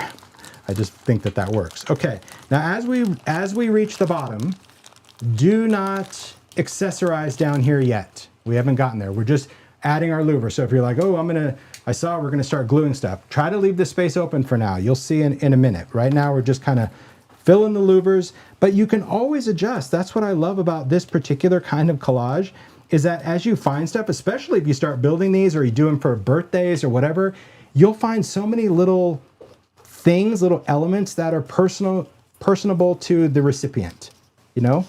Like if you were doing something Disney themed or just, see, it just goes in like, before you know it, you're out of real estate. But you can still hide things in. I mean, you know, you look when you're filling, you're like, oh my gosh, I need so much. And then before you know it, you're like, okay, I think that's good. But a printed gift card just, to me, adds a piece of element to the collage. That's what I like about it. And not everybody does them, but man, I gotta say, Starbucks has done a great job with that. Okay, so now we're gonna talk about the bottom. Here's what we're gonna do for the bottom. The bottom, we're going to choose a sentiment from the sticker book. If you don't want one because you're happy with the way it is, great, be happy with that. But I'm gonna choose a sentiment. In the back of your sticker book, you've got two different sheets, red and green. They have the same word assortment. You just wanna decide whether you want that little quote to be red or green. And so just kind of look at your collage and go, Okay, I think I'm going to do green. Green is going to be a better contrast. Okay, what do I want it to be? I think I'll do Believe in the Magic. Okay, that'll work. For the most part, like walking in a winter wonderland, that's going to be a little long for this. So you want to make sure that what you choose kind of fits on here. That's what we're going for. All right. So the other thing you're going to need is one of the colors of your sparkle cardstock. It could be silver or it could be the gold. It's whichever you prefer. Okay, because we're going to layer these. So there again, you can look at your collage and go, oh, I want silver, or oh, no, actually, I want a little bit of gold. It's going to balance it. This is going to be totally fine. Now, this is the one I did ask Heidi for opinion. I'm like, should I just teach it how I do it, or should I teach it as a professional? And she's like, no, just do how you do it. I'm like, okay. So these stickers are all designed that have a space at the beginning and the end. This was all by design. All of these words have it because we wanted to give you as the maker an option of cutting and or editing these, okay? So on one end, we're going to cut a little ribbon flag. One we want to leave straight because we want it to kind of come off from, I'll show you, everything's kind of buried. We just want to kind of come off to one side, okay? So we're just going to leave one of those straight, and then you're just going to take your scissor and you're just going to cut a little point, a little V in it, like a little ribbon flag. And so we left enough real estate on the stickers to do that. You could do that on each end if you want, but for this particular make, just kind of keep one flat. If you need to trim off the excess because it drives you crazy and you're like, oh, I just want to get that a little closer, you can trim that off, a little real estate there. Okay, then this is the rogue part. I just take a sticker and I'm going to place this flush against the edge of the paper. So flush usually means lining it up to the edge. So we're going to go flush against one on that straight edge, but leave some paper revealed at the top. I really was clearing my throat, but man, that sounded rude because she did that yesterday. Because yesterday when he said flush, I just realized the timing because I go, and then Heidi's like, and I'm like, oh my gosh, it wasn't about yesterday. Okay. Yeah. So leave it flush, but leave yourself a little space. Now you can go into your paper trimmer. If you want to trim, you can use your scissors. Mine's not really sticking too much. And sometimes that happens because this paper is a little slippery. If that's the case, just use some adhesive or tape runner. I'm not sure why. Mine's not really sticker. Did you have any problems with yours? You're stuck right away. no. Yeah. Mine was No. optical illusion. Mine Yeah. didn't stick right away. Oh. I'm just putting a little glue on there. Sometimes the unevenness of the sparkle paper. Yeah. All right. So, not a That train didn't smash. happen yesterday. It did?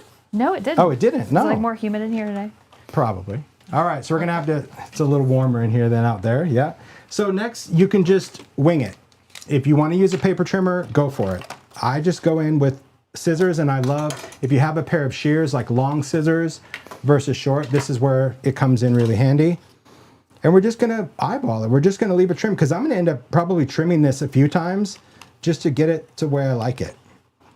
Because there's no right or wrong for how much metallic. We're just leaving a little metallic around the edge. So now I'm going to trim this a little bit. I just wanted to leave a little sparkle. I just thought it was a fun way to just layer the sticker. So see, a little sparkle, and then I'm going to go in with the scissor and I'm going to kind of like mimic that little V. So that's a fun thing to do with sparkle or glitter, anything. If you have a die cut or sticker, is just give it that little, just that little sparkle matting. But thinking is overrated, because that would stress me out about like, what is the width of the sticker? What is the measurement, right? Kind of all do that. So yeah. All right, we've got that. And now we're just going to attach it. We're just going to glue it down. I'm going to glue it down with a little bit of Collage medium, because we're just going paper to paper, and I want that to be on the bottom. But if you wanted to, on something like this, if you had, say, a tiny attacher and you wanted to, you know, place that down and add a little staple, you go for it. This is just, and I'm moving this out of the way. I told you we'd do a lot of moving. I'm going to glue this down to the edge, and it can go all the way to the bottom, or here I'm going to probably just leave a little bit of a gap because I added some of that ice spruce ink, so I want that. Now I can just move that back. See, all the little reveals. Isn't that fun? Yeah, and if you're like, oh, I don't like that, I don't like its cover, just push it out of the way. The whole thing about this is interactive. That's the great part of this particular kind of collage. Every piece is removable. You can write little notes on the back. Maybe you had a little accordion folded little note or poem for someone. That could get tucked into one of these little pockets. It's such a fun die and a great way to include photographs and elements and anything like that. This little star, this was fun. It didn't have to be a paper star. It just happened to be in one of the layers packs, but you could use any kind of embellishment. It could be a mirrored star, metal, whatever you want it to be, but it's a good fill in the blanker. So I like the size of this star. Isn't that great? They're fun and different. There are different years where, we were like star obsessed, where, you got like 6 or 8 in a pack. Like they were just crazy, but it's fun. It's a fun way, honestly, to create something that is fun and sparkly and interactive and just the little bits of string and the clip. And I just think that's great. But here's what makes it even greater. In your kit, you have these cool envelopes, and these envelopes already have these adhesive tabs on there. These will fit a number 8. Now, if you have stuff that's going all the way out there, like let's just say something like this, in order to put it in the envelope, you're just going to need to, kind of straighten everything up, tuck things into the pockets, and then you can slide it into the envelope. There you go. Seal it up and gift it. Then when they get it, they can like spread it all out, do whatever. If you don't want to put it in an envelope, no problem. You could take this, it look great, tied to a bottle of wine or whatever. So just keep in mind that that's how we intended it to go in the envelope. If you're like, how is that going to fit? You move it. And you can even leave a note, like take everything out, go through it.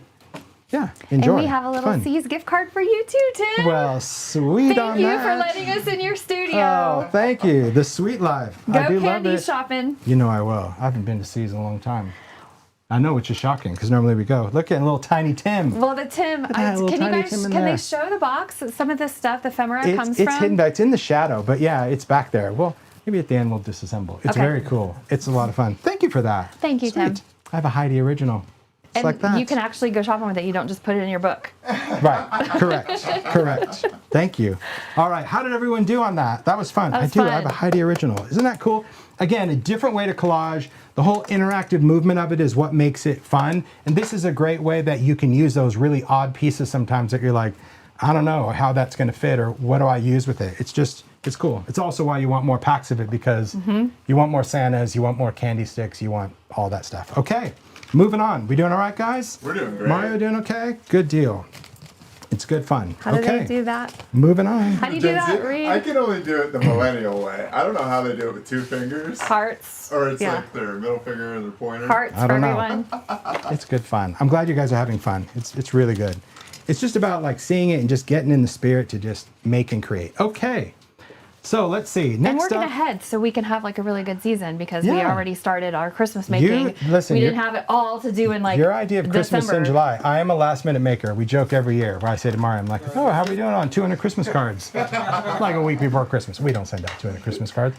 But it's just the thing of like best intentions always for the holidays. Like I'm going to work early. I'm going to make early. And then before you know it, you're like mid-December and you're like, I think I should probably make something. Oh, I don't know. But if you start now and you just sit down and kind of do a lot of these things, hopefully you'll have a whole stash of tags and cards and stuff to play. All right, let's keep going. Let's keep things moving.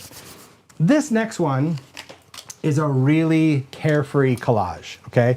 The first one we did on the card, I wanted you to think about.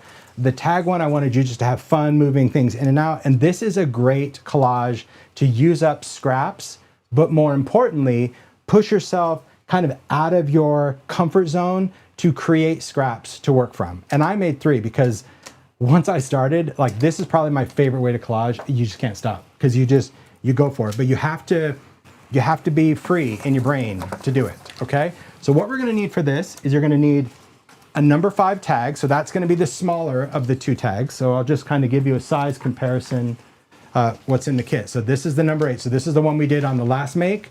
This is what we're using now, the small one. Could you do this on a big one? Go for it. We gave you can actually do anything, but I just felt that to squeeze in that 4th make, I chose a tiny tag because this is going to be quick, okay? But that's really why, because I'm like, but it's such a great way to collage and it's super easy. Okay, so here's what we need.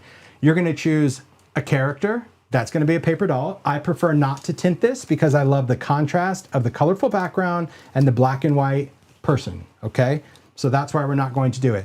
Then if you want any type of greenery, maybe it's going to be poinsettia, maybe it's going to be some holly, or maybe it's going to be one of those wreaths, choose that as well. So those are layers. So I'm going to choose our little subject. I can use him. He's great. I like him. I'll just try to show you one that I did. Or maybe I don't know. I really like him too. I like him. I'll use him because I didn't use him before. Okay. And I'll still put him in the wreath. Because see, he can kind of fit in there. They're hilarious with the hands. But he can hold stuff. That's what's fun. You know, there's little elements. Like for example, in your ephemera, there's all these little banners. So, you know, his hand could actually hold a banner if you wanted to. I mean, there's a lot of options, but that's our main thing, okay? Then what we want to do is we want to choose stuff that we're going to use in the background. So in the background, here's the kind of stuff I would like you to choose. I would like you to choose 1 or 2 larger pieces that you don't care about. It's going to be covered. So like, I don't care about the house. And you like it, but you just don't care about it. You're not like, oh my gosh, this reminds me of where I grew up on, like, then save it for something meaningful to you. Then choose some other things that catch your eye in this tray. It could be tickets, it could be little stamps, it really could be anything. But you just want to have some options. Maybe it's some typography, yeah, a little peppermint stick, because that's why we put them in every pack, because they're fun. I'll use one too. I like that little color. But maybe you want to use, you know, a little holly or whatever catches your eye. I want you to take that out. But you really only need a couple of bigger things. And not everything has to be like so minute. It could be something else that you like. It could even be something as simple as a label. Maybe I'll take like one of the blank labels. Maybe I'll take I like a tag. But if you do your choices up front, I think that the creative process is easier because you're not like gluing, picking. You're picking from what you've already kind of assessed, and you're moving on. It's a great way. Are you good, Heidi? Ready to rock? Okay. I like picking. So we have our pile of ephemera, we have our tag, and we have we have 2 people. He's going back in the tank. We got this. So this going off to the side. We won't need that. We're going to focus on our ephemera. No inking for this, because what we're doing is we're just going to create a collaged background where everything just goes on top of one another. Do not think about this step, okay? A brush, okay? I'll hand you a brush. We're going to use collage medium because we are collaging. So let me show you what I would like you to do, and then you guys go for it because it's something really important to highlight. We're going to squeeze out some collage medium. Now you can work directly on your glass. If you have a craft sheet, you can use a craft sheet. If you have a piece of wax paper, whatever. If you get stuff on your glass mat like collage medium or glossy accents and it dries, hand sanitizer will take it off. Put hand sanitizer on it. If you have like a scraper tool or a razor blade, it'll take dried glue off. So use the tool for what it's intended, which is to make with. So I just squeeze out a blob of collage medium to start. And then we're going to use a brush. So let me explain the purpose of a brush. We're using a brush because I want to use it as a brush. I don't want to use it as a palette knife and scooping this up. And now, if Reed can switch to the group shot, you missed that little laugh that I heard where maybe her mic picked it up when I go, we don't want to use it as a palette knife. And she's like, because yesterday when we were gluing, you can switch back to mine. Thanks, Reed. Yeah, absolutely. I said, okay, so we're going to paint the glue on it. And she took her brush, I'm not exaggerating, and she did this.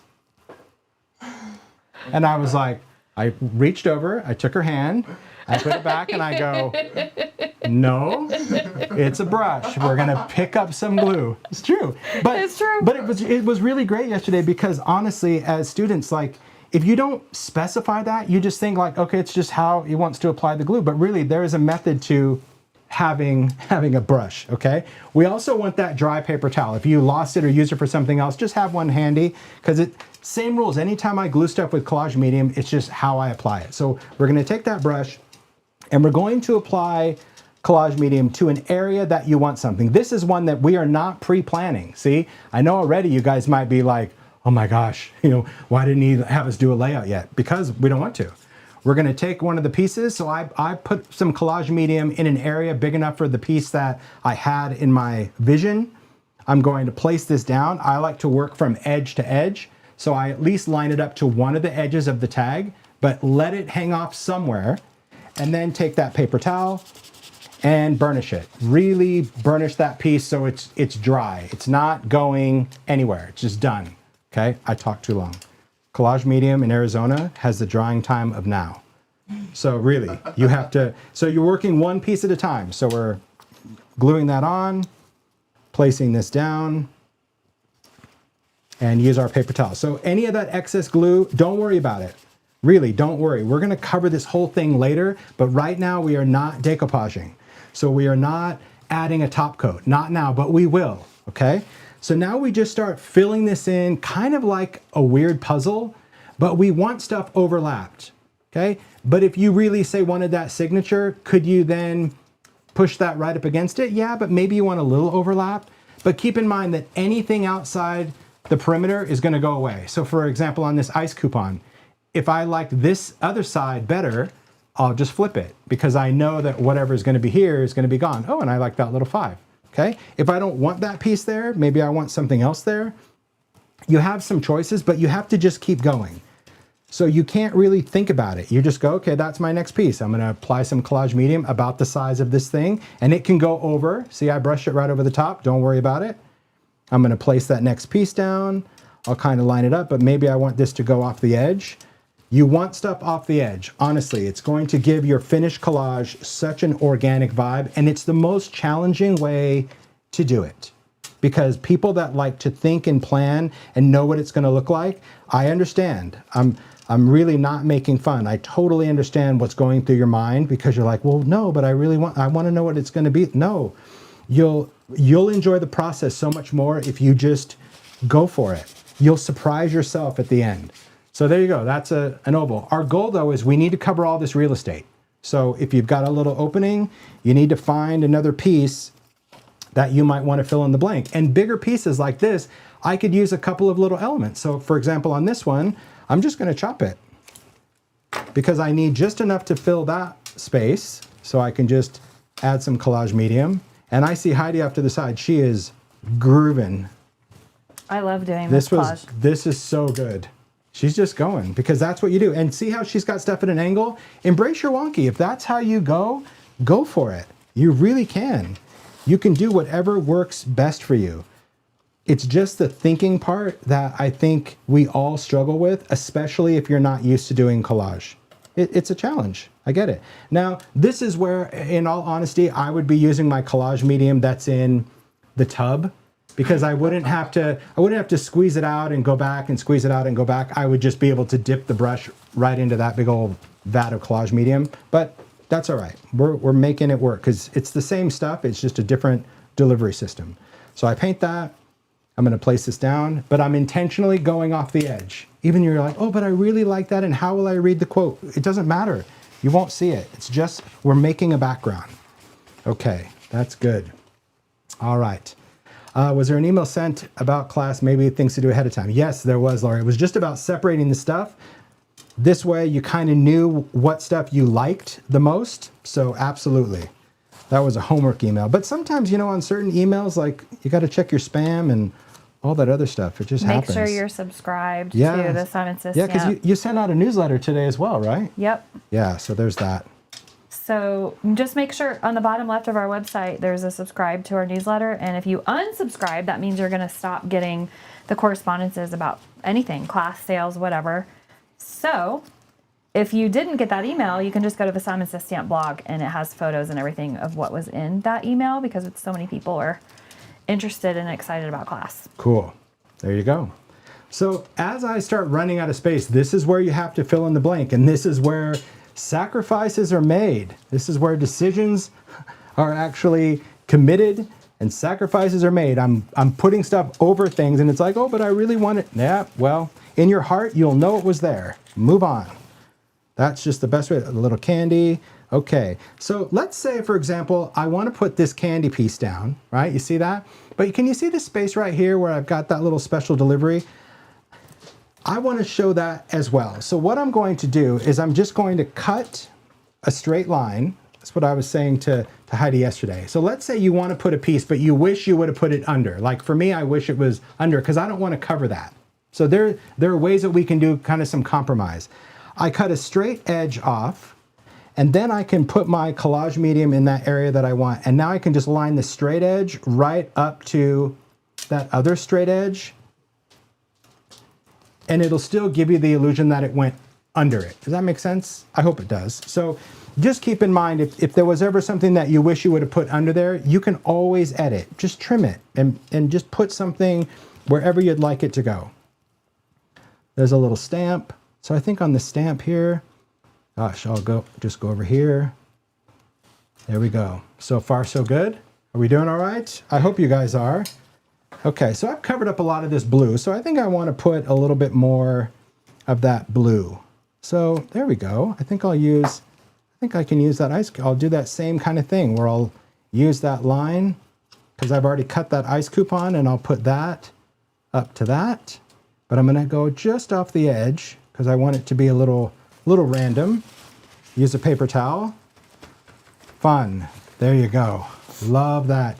Do you ever use matte medium anymore? Collage medium really is kind of matte medium. It just has a quicker drying time than matte medium. And so that's why I added it to the line. Because I used to use matte medium, gel medium. I love that. But it just had to me, it just had a longer open time. And well, you can see how I work. I have the patience of a 5-year-old. I just want to go, go, go. And so these tips that I'm sharing with you, like the paper towel and all that, it just allows you to move on to the next step. But if that's what you have, you can absolutely use that.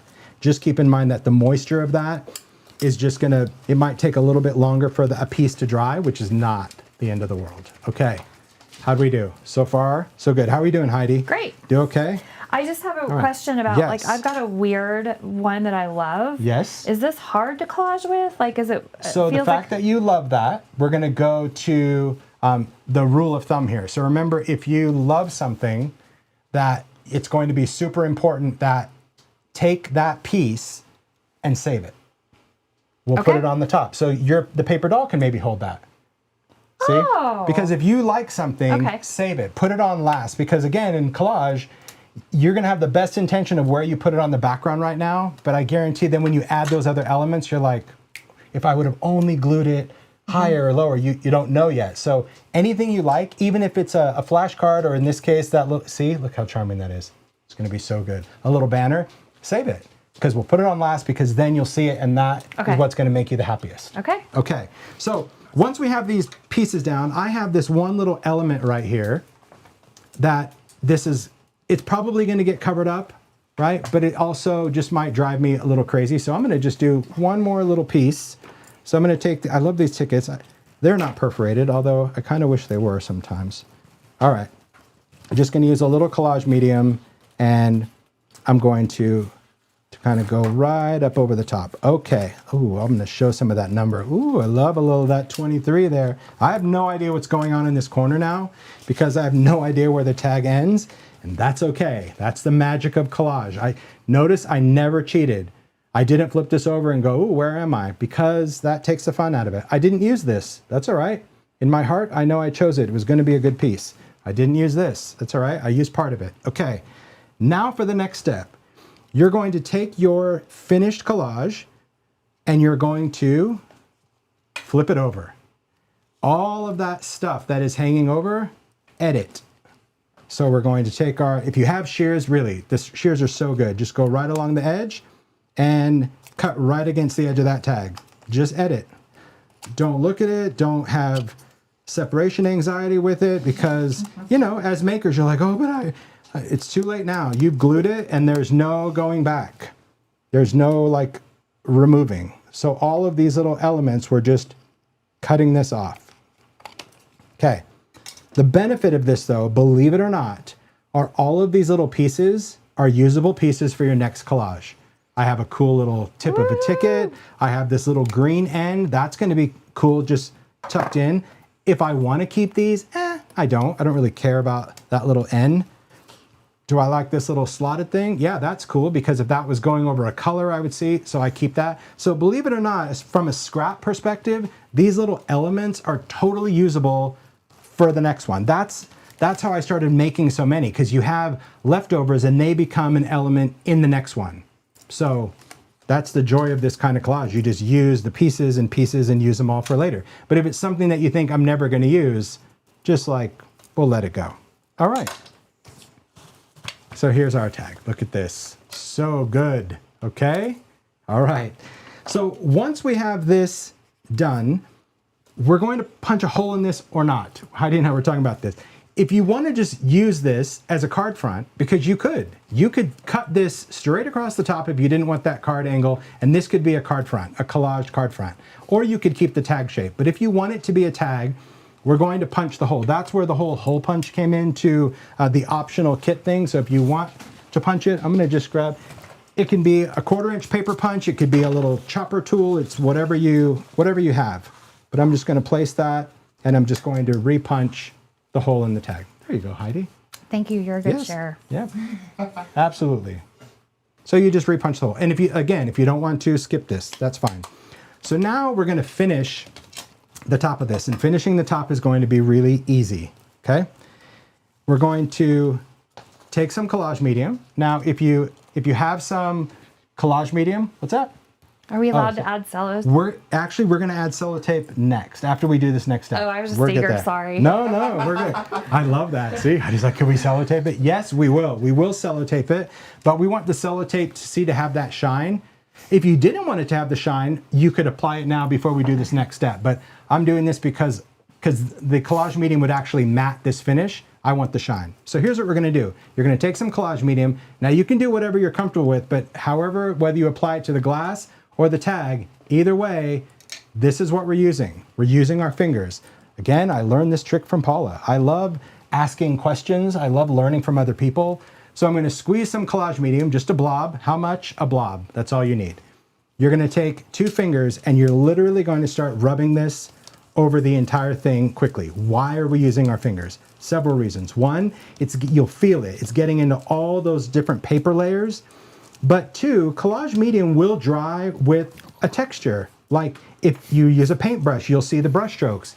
And I thought it was really cool because I always looked at Paula's makes. I'm like, how do you get this so smooth? Are you airbrushing that stuff on or what? Which you can't airbrush. And she's like, honestly, you just use your fingers and you keep rubbing in like little circular motions until you feel it stick to you. Once you do, that means it's starting to dry.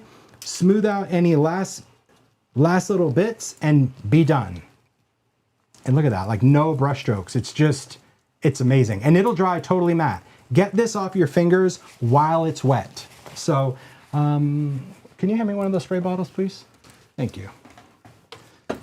So while that's just sitting there, I'm gonna take, if you have a baby wipe or you wanna, whatever, but collage medium, when it dries, it is waterproof. So if you let this dry on your fingers will have that coating on that for days. Yeah, or you can just like pick off little bits of glue. So remember that water-based things that dry waterproof, if you clean them off while they're wet, super easy. Okay. Should I clean my mat too? Because I kind of am, but it's hard to get it all the way clean. Yeah, that's all right. Yeah, any bulk stuff, go ahead and I'll just kind of scoop off that glue as well. So there we have it. There's our tag, drying, happy, it's doing good stuff. So while that's drying, we know we're gonna use these pieces. Now we get to choose our quote, and we're gonna go back to our sticker book, and we're gonna use the front part of the book, and these are called clippings, and these are so much fun. These are all clipped out of vintage books. Paula we have clippings for every day. We have them for Halloween. We also have them for Christmas. And really, she went through so many different types of old books and literally cut it out. So we kept the paper tone, the typography, everything completely vintage. And you can see that they have a nice matte finish, so it just looks like it came out of an old book. This is the hardest part. You got to go through and try to pick a quote because they're all fun and hilarious. And don't worry about the length of it because we're going to chop it up. So like this one, be good for goodness sake. This one, this is jolly enough. This one, deck the halls with boughs of holly. So don't worry that the sticker is long because you just get to kind of do word breaks, and we don't know where we're going to put it yet, but just pick something that you like. Did you find something yet? Well, on my one I did yesterday, I just thought that little boy's face. Well, you gave me the idea, I love that. so it wasn't my idea. It's so cute, this though. is jolly enough. I love that. Sometimes it remonds you of a teenager, It's right? I mean, not that I know anything about teenagers. They're but just fun. This is jolly enough. Super fun. I mean, you can look at these stickers. Honestly, it's the best come part. on. This is the part that's like, I'm sure many of you, if you cracked into your kit early, you probably, took a little tour of this because they're so fun filling the stocking, and you can put them together too. You can make the coolest little poems and everything in there where you could take words from one and write your own little short story. But I'm just going to pick one thing just so we can keep things going. I'm going to take Season of Good Cheer. There you go. That's going to be fine. I just set it there. I don't really care. It's set on my glass mat. I don't really care where it is right now. It doesn't really matter. Okay. So at this point, your tag should be dry. If it isn't, that just means that you probably used a little bit more collage medium than necessary, or maybe you live in a humid environment, so don't panic about that. If you have a heat tool or a fan, you can just quickly cool it off. But here in Arizona, you can look at it and it's dry. You can just be like, are you done? And it's crazy fast. All right. So now we're just gonna add the finishing touches on this. We're gonna go back to our cello tape. If you wanna add any cello tape pieces, do it. Nothing is going to be functional. This is merely decorative. So any place that you wanna add some cello tape. So like if you have, like here, if I feel like I have a little opening, great, cello tape to the wind. Could you wrap it around the back? Sure. Do I? I don't, but you could. You go for it. I just take it and I'll apply it over the top. If I have a piece here, I'm just gonna usually trim it off, and then I'll use this piece on another area. But again, there's no right or wrong. Now, the reason I wanted to do this now, like I mentioned, is I just like the idea of having that shine on there. The cellophane, the cello part of the tape is just fun to me. But it is good to know that it's an option that if you put that on and then add collage medium, it would dull this down. It would act as like a matting agent. See, once you start with cello tape, I'm telling you, the addiction is real. It's such a good fill in the blank, isn't it, Heidi? I love it. Like, can we tape it now? It just adds such a great, I don't know, like a nuance. We wanted to do this product in Idea-ology, I'm not kidding you, for so many years, but I could not find a manufacturer to do it exactly. I wanted it to feel as thin as tape, but it needed to be die cut and it needed to have all those cool little color nuances. And yeah, and nobody, because we were gonna do it on a roll, you know, like washi tape where you could just actually tear it off, and no one could do it. It was like, that's impossible, we can't make it that thin. And so, bless you. So I was like, okay, cool. Well, what if we did stickers? And that's how it came to be. So once we have this, it's easy, fill in the blank. Now we're just gonna add our person. So see, look at all of my hard work of magic and merriment under there, covered up by this guy. So if you're like, oh yeah, no way, I really like this, I'm just gonna use that piece, great. Or, hey, you know what? I'm just gonna use this, and maybe he's gonna hold the peppermint stick, or maybe he's gonna have it, he's gonna like rest his arm on the roof of that house. You see, like you can still make choices. So don't feel like, oh, but I did that, and I if it's covering up more than you like, great, change it. Or if you want to change it for another person, you know, you might say, oh, I want someone that's going to face the other way. Okay, well, go grab one of your paper dolls and say, oh, okay, that's really cool. See, you do have creative options, but once you're happy with that, you're just going to use your foam squares and you're gonna stick it down. If you wanted to make it higher and you wanted to use the strips, or you have other foam adhesive, go for it. See, I'm gonna use this little guy. I'm gonna use a totally different person. I'm not gonna use the wreath because my collage turned out different. Or in my form, I would have had 3 or 4 of these made before I even pick out the cast, right? Because compartmental, you just sit and collage a bunch of tags. Because think of these scraps. You just get the next tag and you just start gluing. Get the next tag, and before you know it, you have a pile, and see how fun they look? I love the whole look of this. It's just good.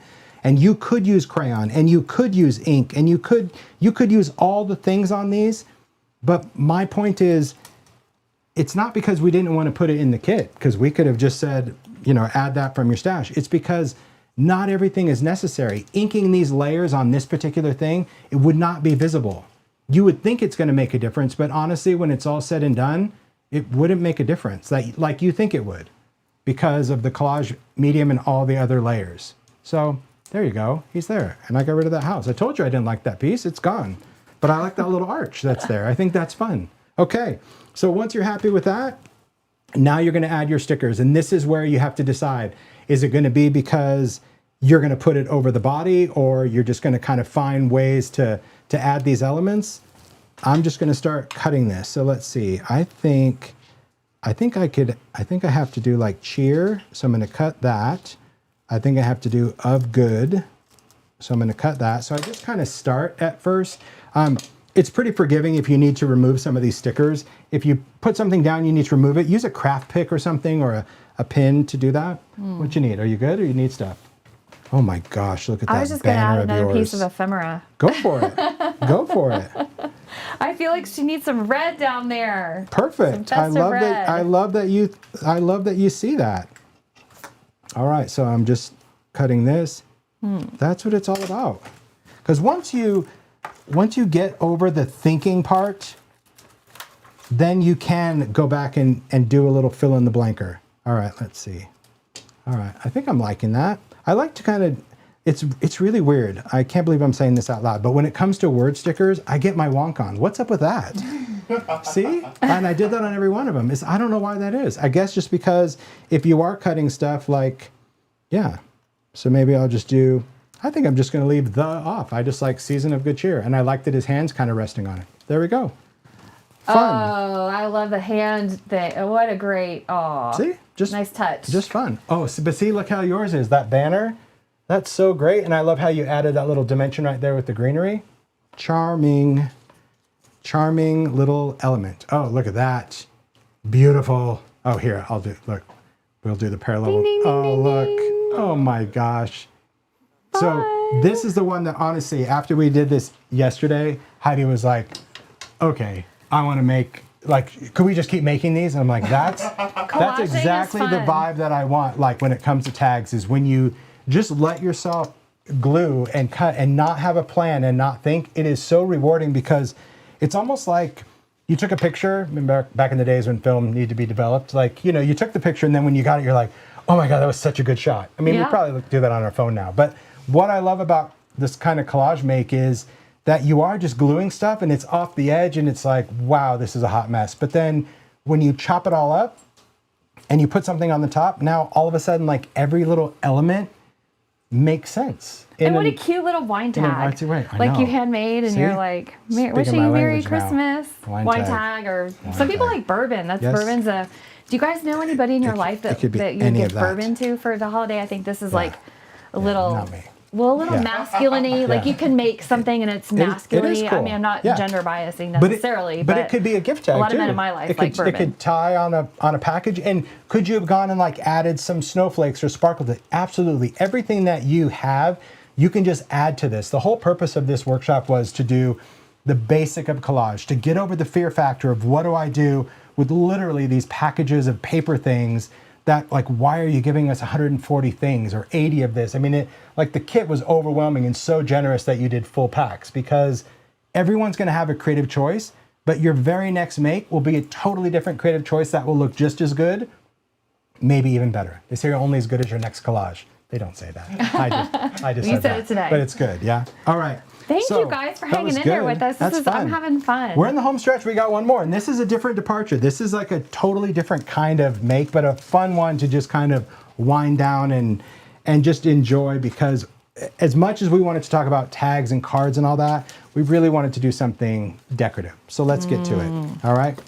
So this next one, it's actually going to be super simple. It's one of Heidi's favorites. She was super happy, and that is going to be this little frame. Now, before we start, I just want you to know that the structure, the frame itself, doesn't matter, okay? It doesn't have to be a frame. It could be a box, it could be a big frame, it could be anything that you want it to be. It could even be a card front, but this was really about creating a decor piece, and I felt that a frame was perfect because it had the little easel, and this could stand up, so it could sit.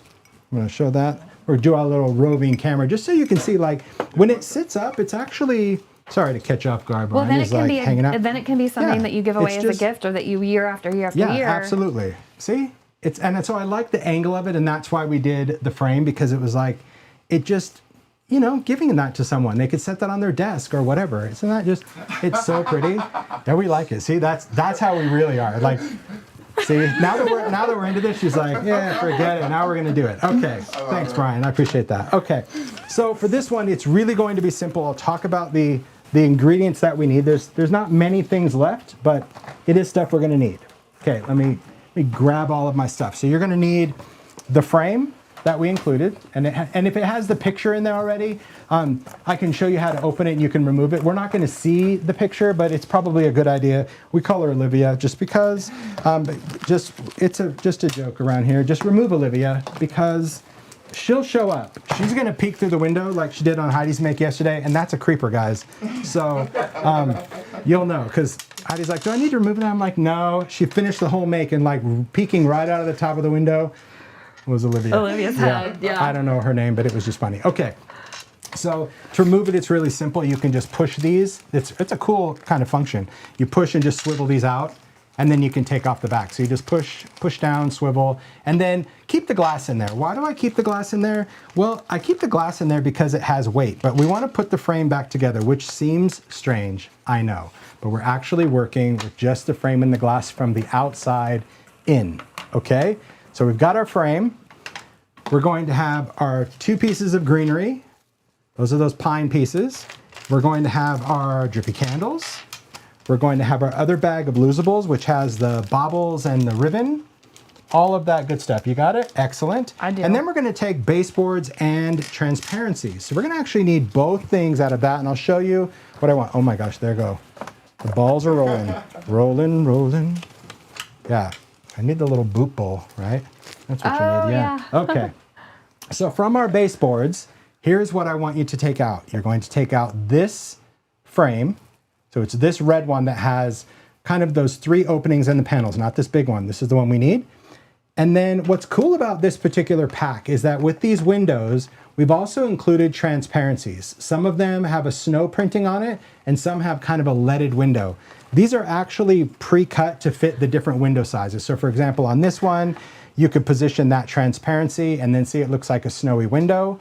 Or if you wanted to use like the leaded glass on that, they're just fun. But for this particular make, we're gonna take the snowy one, the small snowy, but if you want yours to be leaded, use the small leaded one, but we want the small one. It's weird because you think like, what? That's a lot smaller than the window. Well, because we didn't need a transparency as big as the piece. We only need as big as a window. Let's rewind back to that first card. Remember, your acetate only needs to be as big as the window, not the actual piece, okay? Then if you want a word, I've got this off to the side. I'm just gonna grab these out of my tray. There's a few different baseboard words that you want. And believe it or not, like you could use any of these. If you want to, if you're using the one that says a Merry Christmas, it will actually kind of go a little over the edge. But Heidi's make, I think you did this one yesterday, you can just chop this off. So she did that where she wanted it to fit. Oh, there we go. Thanks. She brought it over. I even added glitter. You know it. You know you did. So if you want it to fit, you can just cut that with the scissor and you can make that. But we're just going to do baseboards. Thanks. Okay, ready to go. So I'm going to do Christmas greetings. We're going to mimic this one. So I've got this. I've got my candles, a ribbon. I got the transparencies. Okay, one last thing that we need is something that's going to actually show up through our window. Okay, and that's really going to be, it's going to be pretty easy. Those pieces I would suggest utilizing this pack, which is Layers Emporium, because these are the ones that have all those fun box tops and all that. You won't see much of this, I'll be honest with you. You won't see much of it. So what I want you to do is take what you like first, or what you know, maybe if you did your homework and you already kind of predetermined some stuff that you liked, take that piece, and here's what I want you to do. I'm just going to move this off. Just pick up just the window, place it behind, but keep in mind that visually, you're only going to see pretty much the top of these 2 panes. Does that make sense? So if you look at this finished one, can you see how you only see a little bit of there?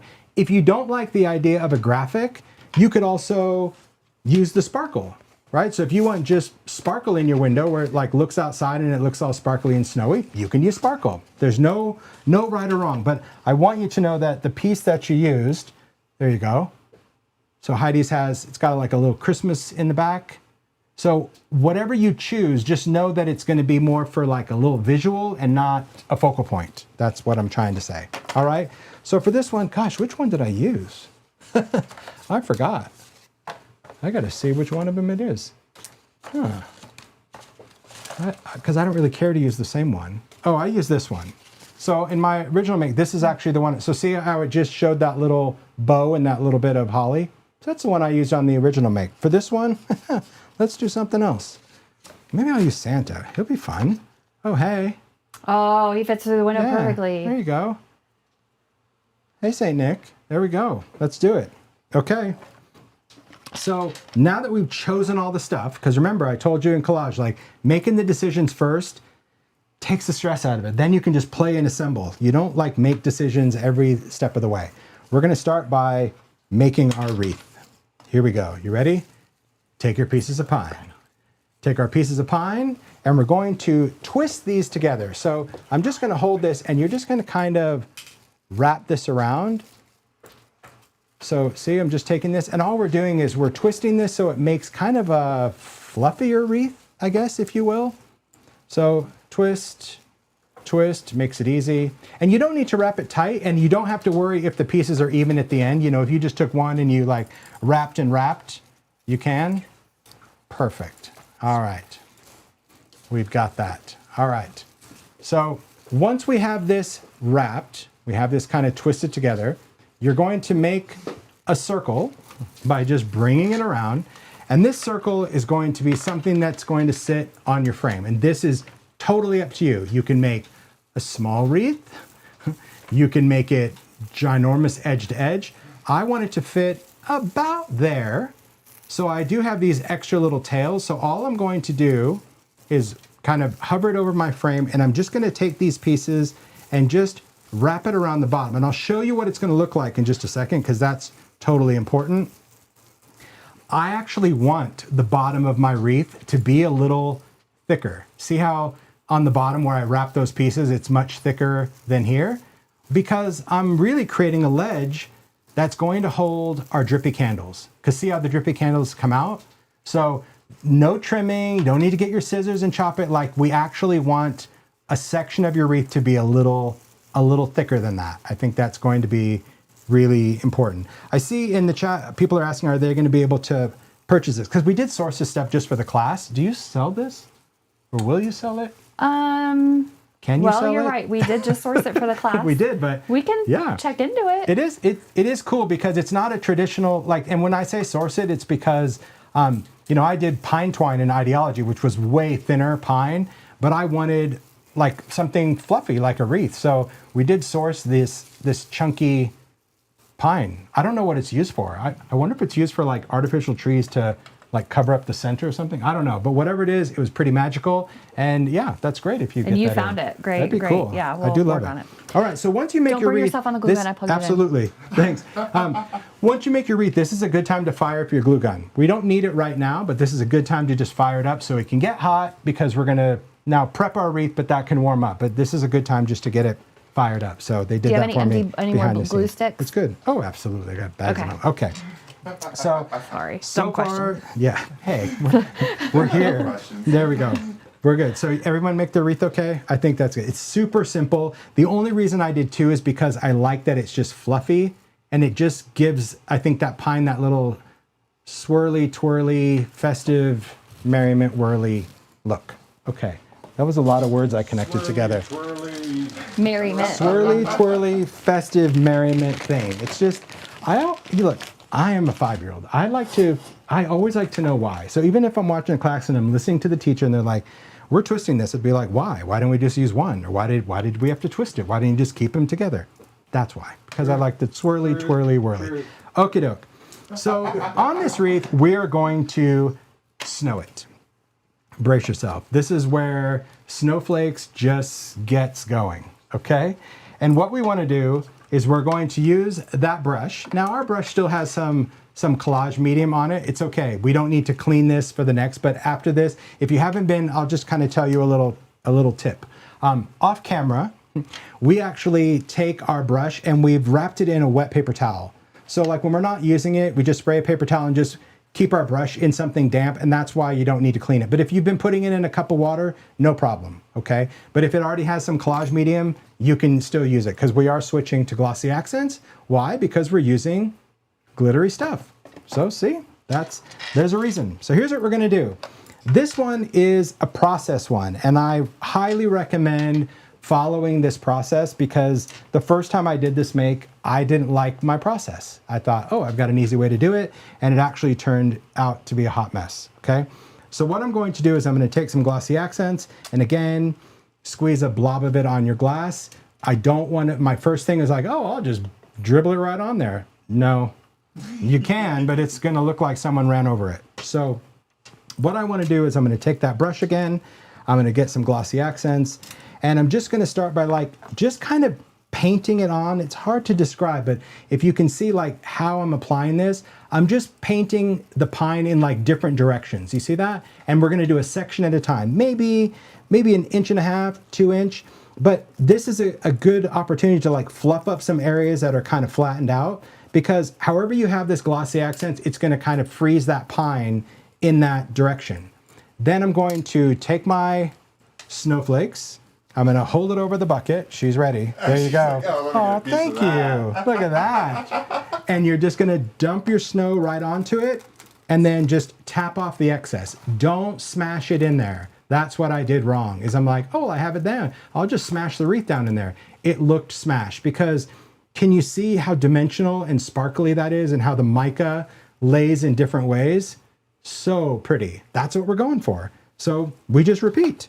So now you get back into that glossy accents, go to the next step, and it's okay if you touch some of that glitter, and you can go around the inside, the outside, but just use the brush to kind of fluff up the pine a little bit, but also get some of that glossy accents in different places.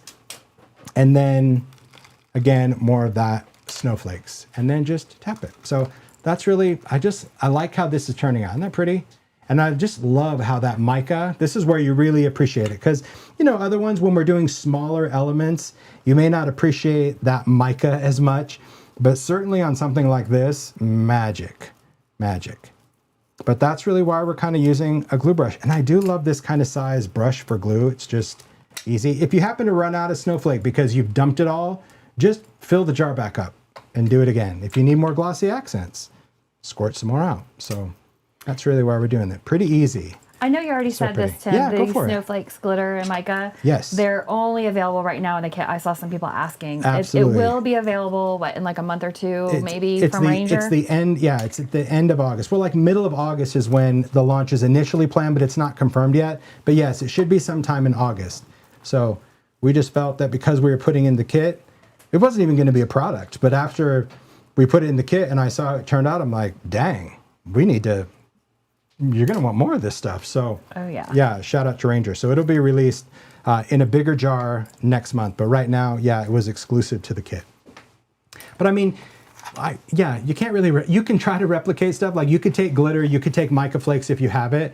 It's just going to give you a slightly different vibe. But hey, at this point, use what you have for this make and make more when the snowflakes come out. So do you have to do that wide end? Not really. It's going to get covered up, but it certainly won't hurt if you do. So I still put a little bit down there, even though I'm going to cover it up, just because I want to make sure that I have stuff there. Now, once you're done with this, this is going to give you the opportunity to look around and see if you have any spots that you don't like, right? Look at that. So if you're like, oh, you know, I want some right there on the top, no problem. Just take a little bit of that glossy accents, put that where you want it, and pour some of that right on the top of it. Easy enough, okay? So we're gonna let this dry. We're just gonna let it, set it aside to dry. The stuff is pretty loose right now. I mean, you know, if I keep tapping, it will come off, but I don't want to yet. I wanna wait until the glossy accents had a chance to grab everything. So I'm just gonna set that aside. Yes, look at that. Oh, yeah, that's all right. And I'm just gonna put my jar in here because I'll fill it later. This is something that for your brush, you wanna put it in water or a wet paper towel right now because we're pretty much done with the brush. So I'm just gonna hand that off. Look, we'll just do it just like, can I have your brush, please? Thank you. Oh, because you ruined the one yesterday. No, I'll just hand them tomorrow because, well, that's how it normally works around when I do it live. Like as soon as I'm done with the brush, he's just right there and I'm like, thank you. Thanks, Mario. Thank you. Okay. Yeah. Yes. All right. So what we're gonna do is we're gonna kind of work on the build for this. And the build is gonna be, well, easier than you think. We're gonna take our window. Now I'm gonna work right in the snow because it just is at this point. I'm okay with it. This transparency is printed with a little snowy. This is going to go on the back right on the opening. So it's just gonna give a little snowy look to our finished frame. Okay, so all I wanna do is I'm gonna use a little glossy accents, just like what we did on that shaker window. We use glossy accents on the transparency, a tiny little bead of this. You can also go on that T, because that'll help secure it as well. Because even if it doesn't touch the edges, it's not holding anything, meaning we're not putting glitter inside here, so you don't have to worry about the seams being sealed. So yeah, honestly, even if you did the T, that's probably enough because it's going in a frame. So don't overthink this at all. All you want to do is just kind of get that transparency placed in there. You have a little bit of extra. I'll just kind of tap that down.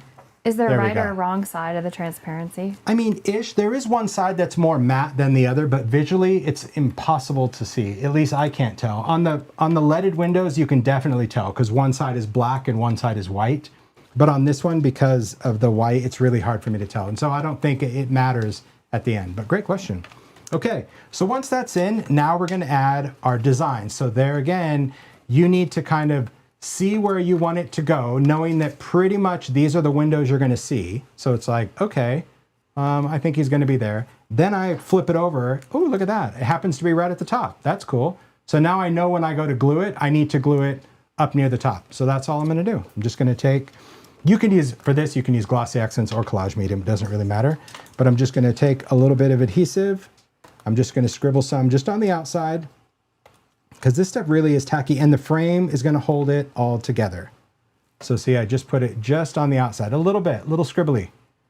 Scribbly dribbly, flip it over, place it down, kind of line it right up at the top because that was my mark, but then I'll quickly check just to make sure I need to do any final adjustments. There you go. And then I'm just gonna press it down just to get it to stick. Just to make sure, oh, that's so good. I love yours, Heidi. It's got like a little Christmas snow moon. Oh man, that's a good one. I love yours too. Charming. Okay, there you go. So the top part of your window, see how like the transparency didn't go into the top part? I would pick something, even if it's a gift tag or something, because if you place it on your frame, it's gonna show brown, even though, but unless you're gonna cover it with the wreath. Is your wreath gonna cover it? I thought maybe. Perfect. Then just make no. Oh, that'll work. Yeah. So just a little scrap, just in case when we go to put the wreath, if the wreath doesn't cover that completely, you don't want to be like, because it's really hard to disassemble then. So, but I mean, here pretty much the wreath covered, almost all of it. But yeah, I think that will be fine. All right, we doing okay? Good deal. I love that. I love it. Okay. It's so fun. It's really fun how all of this is going to go together. So we've got our window collage done. We've got our wreath kind of going. We've got stuff to glue. So while this is just chilling out and drying, doing its thing, we're going to tie a bow. But like, ooh, a bow. It's the part that's going to give me a little bit of a panic attack. You want me to do your bow for you? You taught me how. Yeah, it was good. This is, I learned this from Paula. This is almost like the Paula Christmas class. I learned so much from her because I asked her, I'm like, how did you do that? She's like, it's easy. I'm like, then explain. Okay. In your kit, you have, and I think it's like an 18-inch-ish piece of ribbon, okay? What I want you to do is on that piece of ribbon, I want you to cut off about a 6-inch piece. So I'm just gonna use my glass mat, 6-inch, and I'm just gonna cut one 6-inch piece. I don't want it into 3 6-inch piece, so I want a long and a short, okay? Everyone got that? So far, so good. Then what we're going to do is we're going to take the long piece of ribbon and we're going to wrap it flat around, and it doesn't, like you can start on your middle finger, you can start at the edge, it doesn't really matter, but we're going to wrap it flat around 3 fingers, okay? And what that really is that's kind of the width of our bow. See if I put that there? So depending on size of your fingers, but 3 fingers is going to be pretty okay. And then you're just going to kind of slide it off, but keep those loops together. So it's still kind of flat. I just took it off my fingers.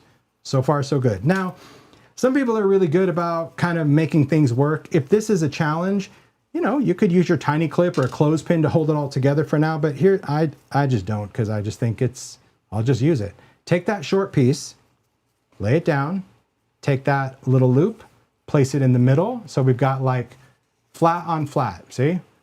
I haven't glued anything. I didn't use a tiny attacher. It just is. And then you're going to take those little ends and you're just going to tie this in a knot. So while I'm holding this, I'm just going to loop that under there and I'm going to tie it. Just boop. And then I have no idea. It's a Christmas miracle, but it's like when you take this and you just separate those little pieces, you have a bow. Now you could tie that in a knot if you want, but we're gonna hot glue this so it kind of keeps everything in place. But if you feel like you want the center of your bow to be thicker, you could tie it in a knot. But these little loops, they just kind of separate, they zhuzh. And this ribbon, this from Simon Says, it's really nice. It's like a silky ribbon. It's nice. But you could use seam binding, whatever. I just like that this has a little bit of, yeah, it's really simple. Because I'm like, wait, don't we have to do like a double back handspring flip? Nope. She's like, you're good. And the best part is that you can pick either side. So let's say you have a little tail. See that little tail from my loops? Those you just edit. So like if you have that little excess piece, you can just cut it off. It's like it never existed. Or it could go on the back. It doesn't really matter because it's going to be hidden. As far as the ends of the ribbon, you can cut these as well. So we can just fold these in and you can make that bow as long or as short as you want it to be. So it's however you want to cut your little ribbon flag. Easy. I'll cut that end. I'll cut the other. How you doing, Heidi? All right. You're very quiet. I hear like, yeah. What's going on? You doing all right? I just didn't want Reed to put my bow on camera. You don't want it on camera? Why? Because I have so much glue on my fingers. I love that. couldn't feel my fingers, and so my ribbon looks like it went. It's vintage. I love it. Let's see. We're showing it, sorry. Let's see how this is going. So what do we have going on? Oh, no. Look. Tim, you're good. so nice. No. Here, all you have to do, really, take these ends, honestly, take them, and now pull them away from each other. That's it. You just didn't tighten that. So now that really is your bow, I think. What did you do? No, I think you did all right. What's this? Yeah. Yeah, here's your two loops. We're going to separate these two loops. I'll just kind of show you over here on this camera. Yeah, that's like these two loops, like sometimes they just get hidden. So you just take it and you just zhuzh it. Look, just twisted that. There's your two little loops. Now you have an extra tail, so just pick which one's got to go. But you can cut one of these off, and then you're just going to angle that. But really, when you put it on the wreath, boom. Thanks for saving my bow. To think I offered to do your bow for you. Just kind of pick one of those. Yeah. Good, thank you. Whew. Yeah, okay. So this really, and the bow, and some people are excellent. I mean, this really is not like just pristine worthy bow. But when it's all said and done, it honestly won't matter, okay? So, we're ready to assemble? Yes. Here we go. The assembly part is the weirdest part of this whole project. We're going to take this frame. We're going to take this chipboard piece. This, if you pick up your frame, you're going to feel that it's kind of springy, but keep in mind this is glass. So don't get all daredevil on me. Just know that it's got a little give. And what we're going to do is we're going to take this window, and this was not a plan, it was just one of those happy accidents, but you're going to push down. So I'm holding my frame and see how I can like push in. I push in and slide it under that side, and then I go to the other side. So it's kind of off. See, I can really tuck under. I push this down and I slide it under, and you just do that until you're happy with the positioning, and the frame just holds the window. It's kind of strange. And the frame is kind of plastic, so it's a little malleable. You can actually just almost pop this in and see how it just fits in that frame. It is wild. Very happy accident. No idea why. It's just one of those things that it was like, that window fits that frame, yippee. So there's our window, okay? Now everything is just done. Well, the majority of it's done with hot glue. So here's what we're gonna do with hot glue. Hot glue is hot, so just remember it's glue that's hot. So, it just is, because, when we've been doing all the other collage, we're kind of getting our hands in there and moving around, and when you pick up the glue gun, you gotta remember that, like, it's hot.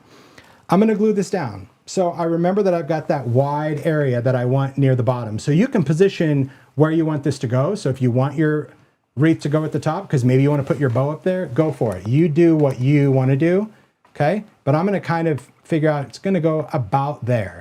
So because it's going to go about there, I'm just going to take some glue and I'm just going to do like little drips. Now, as I'm doing little drips, I'm kind of squeezing the glue, twisting the schnozzle, because that'll melt your glue strings, okay?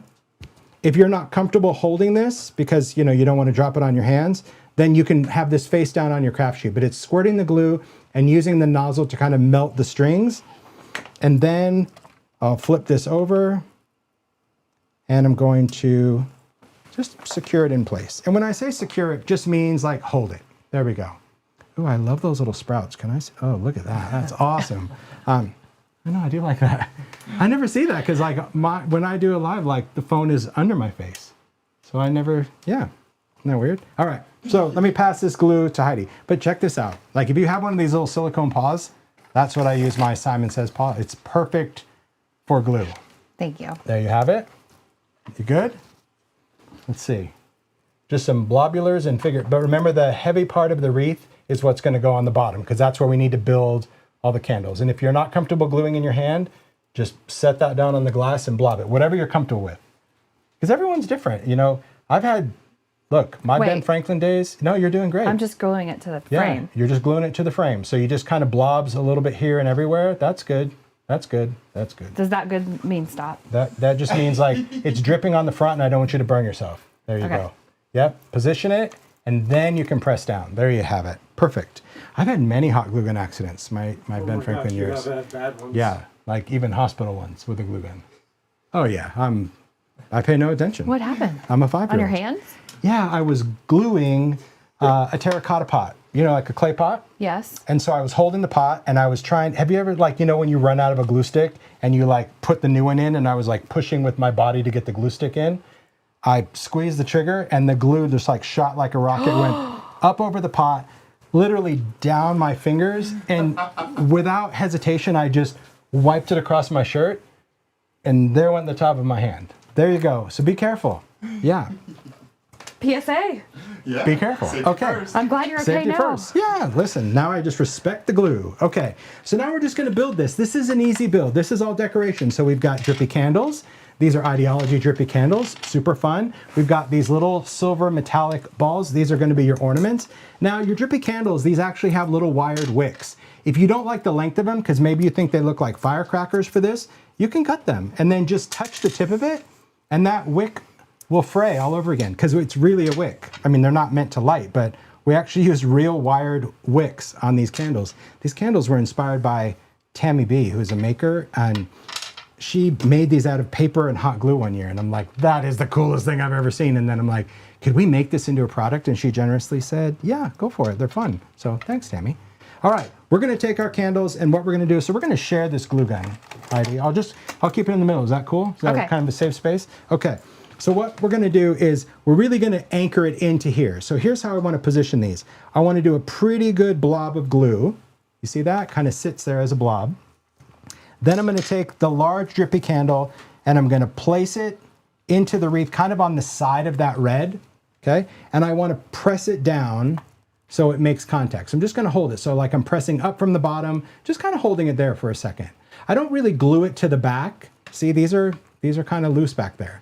Just because it holds it, you don't need to. I mean, you could, but you don't need to. And some people I think are just overdoer gluers. And that's okay if you are, it's secure, not going anywhere. Now I'm gonna go for the medium one, same thing. I'm gonna do a blob. So remember, every time I kind of go around with the tip and that'll melt that glue string away and it won't look like spider webs, although this could be very cool with spider webs. So now I'm putting it on the other side of that red and I'm gonna press down. So it doesn't have to be perfect, but the reason I wanna leave a gap is because we're gonna add that third candle. So if you don't leave a space for it to sit, it's gonna really jet out from the wreath and look a little weird, okay? So that's that. So I'm just holding it. So could you do this with collage medium and glossy accents? You could, but I think you would still be on the gluing of the wreath to the frame.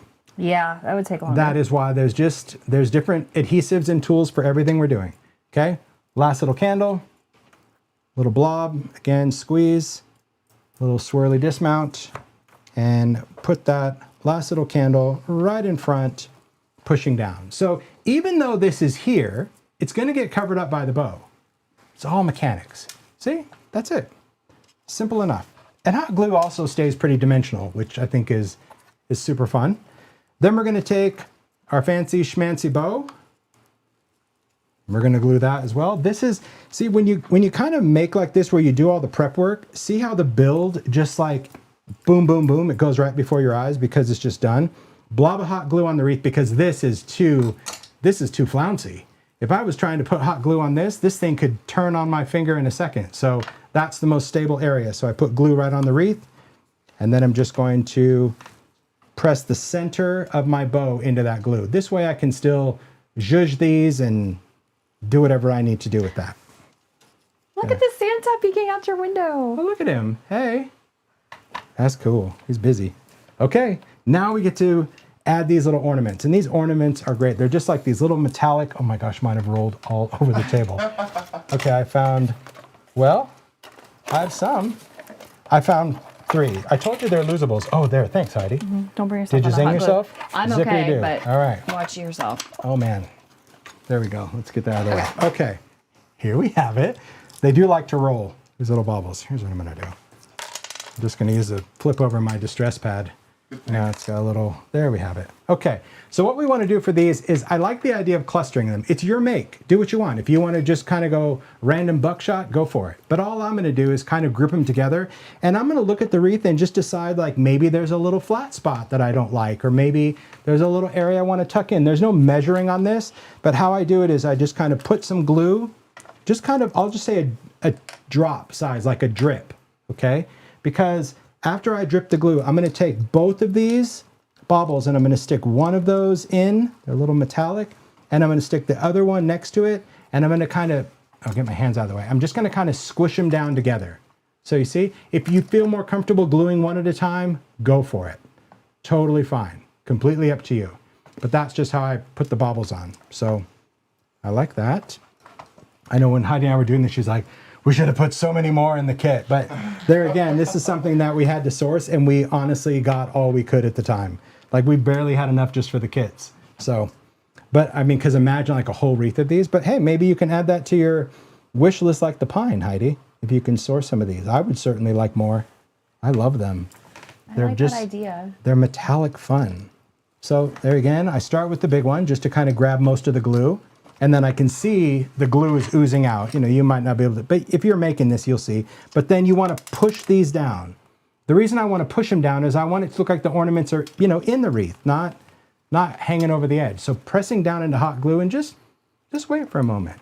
You could color the baubles, Leslie. You could use alcohol ink, just like the idea-ology ones, because the idea-ology ones, like the pearl ones or the bubbles that we do for Halloween, really, really good. So yes, these metallic ones, these are in the kit as well. All in the bag of losables. There's like two little clear bags. I call them losables because, well, well, you see, you open it and they go wandering away. Okay, again, little drip of glue. Put my last few. Now, another fun thing is, look, if you have any other elements around your studio space, you could add to this. If you have little tiny bells from idea-ology or confections, imagine adding some of the little idea-ology peppermints into your wreath, or little pine cones, because idea-ology pine cones. So yeah, this is only the beginning. You could add to this whatever you want. All right, now we're just gonna finish up with our little sentiment. And our sentiment, I just wanted mine to sit up a little bit because this frame has a little bit of dimension. So I went back to my good old foam adhesive. Gonna take those, boom, boom, boom. There we go. But you could add as many as you want. But this is going to be enough. I'm going to dust off some extra snow. And that's just enough to kind of place that down. There you have it. And if you want to move it, you know, if you want this up, there you go. She's going to add snow. And I was just going to show at the end what you do. She loves the snow. But honestly, on your make, when you're done with it, you're going to want to take your make, and now you're going to turn it over, and you're just going to give it a little tappity tap, because there is a lot of excess snow. But I love how it kind of goes a little everywhere for the static, but you could wipe it off, you could dust it off. But I just love, I mean, yes, it has some extra flurry, but all this can get scooped up and go right back in the container. But how fun is that? Heidi, what's yours look? Tim, this is Simple. oh, I'm sorry, I have mine off camera. She's busy. She's busy snowing over here. What do you got? Thing, the craft pick? I put it right next to you. Okay, because I got a little thing. There we go. Oh, one of those little release papers? Yes. They just love to show up. And they do. My favorite thing was your little thing, how you put the balls in the back of that. That was a great idea. Yes. Look, there's mine, Reed. There's today. That's so pretty. I'm going to keep one. I'm going to give one. That's so pretty. I do love that. fun to have Yeah. something to I have to say, festive. like, I mean, I know that you had all the fun and good time snowing all over, and I do appreciate that. I love the snow all over. But yesterday, she was so out of control with the snowflakes that I literally went in the studio and I got this little spoon. This is one of the ideology ones, but it's we really didn't fun. even use it today. No, because you didn't need to. Like, you were so much more control, maybe because you already got a little snow out of your system, or maybe you were snowing over here. But yeah, like these little spoons, like, so that's what we were using. They're so cute. We were using that to apply like a little snowflake, like on the Santas and everything, because she was just like, okay, we need quantity control. But it's fun.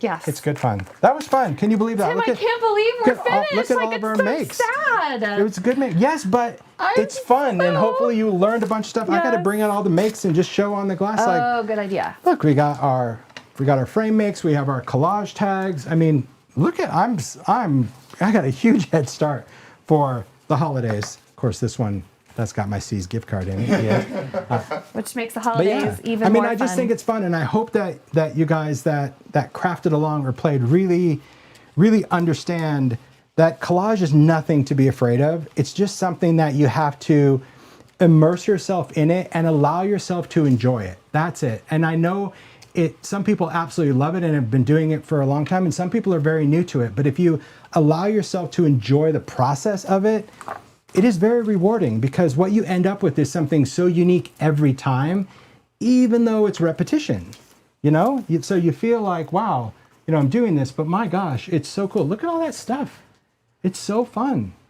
You're better at arranging it No, than I am. But I yeah, just love to pile that on. very I fun to love do it like this. And there's so much left. Like the trays, we have tons of it. So that brings me to the next thing. I actually have some more inspiration to share, if that's all right. I know we're kind of at the Good idea. the 3-hour mark, but hey, I like to break records. So Love it. you know, Gina almost hit 3, but now I'm gonna crush that. So there we go. Because I like it. So one of the things that, I mean, I've mentioned Paula so much because Paula Cheney, we worked on ideology together for years. I mean, she worked with a lot of other brands, but she has such a key part in working with ideology. And so she absolutely is a champion of it. So what I said, thank you so much, is I said to Paula, I'm like, hey P, would you mind taking this kit, but not really making what we're making in class, but actually use the components in a totally unique way, but still use the majority of the kit contents, and then surprise me, thank you, with something different. So she made these makes, and I'm just gonna share them with you. So the cool thing about it is that both of these projects that I'm gonna share, one project is gonna be on the Simon Says Stamp blog, and one will be on Paula's blog today after class. So that's gonna be— The Simon Says Stamp blog is tomorrow. That's tomorrow. This one's tomorrow. A post tomorrow. Perfect. And then this one is today on Paula's blog. So let me just go through and show you, and hopefully you guys will see some familiar elements in it. So this, of course, is using the layers, where she used the bigger pieces, because we really didn't use a lot of big pieces. She used these big, and they could be postcards, they could be all of that, collage directly onto a panel. So these are ideology vignette panels, but it doesn't have to be this. It could be a wood panel, it could be a box, it could be a frame or a canvas. This was just the substrate that she used. But I love the fact that she just used the bigger pieces. There's your cello tape kind of coming in, used a little bit of crayon. I'm sure she's going to show all the great details. But here she just used one piece of that pine. So, you know, our wreaths are really fluffy and chunky, but I love how she just used one piece and then still added those snowflakes. But I think the stunner, and I think you would agree, is that window. Crazy. So that is the baseboard window that's in the kit. That's that leaded glass transparency, but she went in and stained the windows with some alcohol ink. So you can color with a little alcohol ink on the back and make a stained glass window. And then behind it, if the camera's gonna pick it up, she actually just took some glossy accents and sprinkled some of that snowflake all behind the transparency. So see how it just looks like a wintry scene? And then the whole back is the sparkle cardstock. So she used the silver sparkle to kind of, you know, lay that foundation, but still added snowflake in between the sparkle and the transparency. Again, I'm sure all the details are on the blog. And I know this because I asked. I was like, how did you do this? How did you do this? And I love the side bow too. Is that cool? Yeah, Like, and all those pieces were in the kit. yeah. Like it's just something else to do with those pieces. If you're like, okay, well, what do I do with these big postcards or boxes that we didn't use? So good, right? so good. It's Thank you, Paula. Love it. And then this one. So this is one, this is not for the faint of heart, but I love the fact that Paula loves making these, and I love that Paula loves making these because I always love to share them. So this is a vignette card file. So what it is, it's an idea-ology box. Okay, it's a wooden box, already has that little label pull, and it's got these 3 little slots in there. So you can alter this box. You can cover it as she did with different papers, tapes, collage strips. You could paint it. But then inside, she's created all of these little cards. Now, you could use your own cardstock and cut cards or do whatever, but there's actually a couple of SKUs for this particular project. They're called file cards, and there's 2 versions. File card 1 actually has a little kind of, almost a little notched pocket, some folded cards, flat cards, and file tab cards. And file card 2 has really cool stuff. It's got coin envelopes. It's got like a library pocket where you could put something in it. It's got a die cut notch window with a circle. It's got an accordion ziggity zag book and the sticker show. So future production, we're gonna actually put that little visual because I think it's so helpful to know what's in it. But both of these contain different types of cards that she used in this. So let's go through. Are you ready? And I'm gonna actually give you a stack. So Reed, if you don't mind doing side by side. Oh yeah, because going through this, please, they're so good. So what's really cool about these stacks is that there's a lot of repetition that Paula does where, you know, if you're doing the collage, go for it. You can take your papers, you can do your stickers on there, you can add your little cello tape. I love the idea of taking, look at that little paper clip with the ribbon. How clever is that? Just tying a little ribbon to the top. Here she's got little layers that she put on a tag that reveals right through there, and you can use your favorite stamps. I love that she stamped these, did a little spray stain, adding the ephemera. There's one of those clipping stickers. But see, all of these pieces become like, yeah, yum. See, I love that. I love that first one. I see, and look at the tinting. Oh my gosh, told you. Rock star. I love on this very first one, her little stars from your falling stars die. That, I had to ask her that. Can the camera really pick that up? Do you want to hold that one closer? Okay. So these little stars, they're actually a little dimensional. And I said to Paul, I'm like, what is that? Is that like texture paste or whatever? She's like, no, I just took, it's a die that I did for Sizzix years ago. It's called Falling Stars. It's long been retired. I don't know if you even have stock of them, but if you do, do you? I see a smirk. We literally have a handful. Not very many, so we might not have we might not be left by the time people watch this. It's an old die that has like a bazillion different size stars that fall, but she just die cut sparkle cardstock and glued them on. Like they are. Can you guys see that in the camera? I'm so glad I have that die. In the chat, can you guys see those stars on her dress? I'm so glad. Like, yeah, and look how they're holding the little banner from Ephemera. Even her little hand is cut out, like the banner is underneath her hand, and then the banner is cut here on either side of her hand, like these details, Paula. And of course the cheeks are rosy But too. see, this is where, like, once you see, I love that you can identify all these things because this is Rosy where cheeks. you learn that, and now you can incorporate it in any kind of make.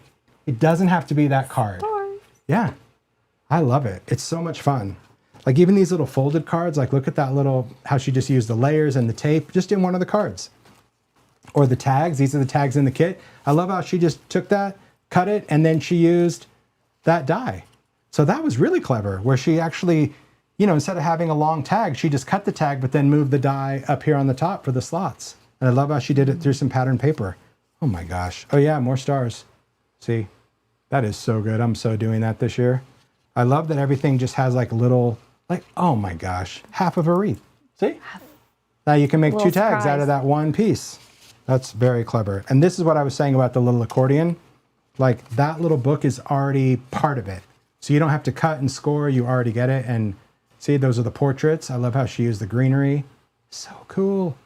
So all these things, and look how she used the little flashcards for tabs. Really fun. But it's a lot of great features, but a very clever way of using up all of those things.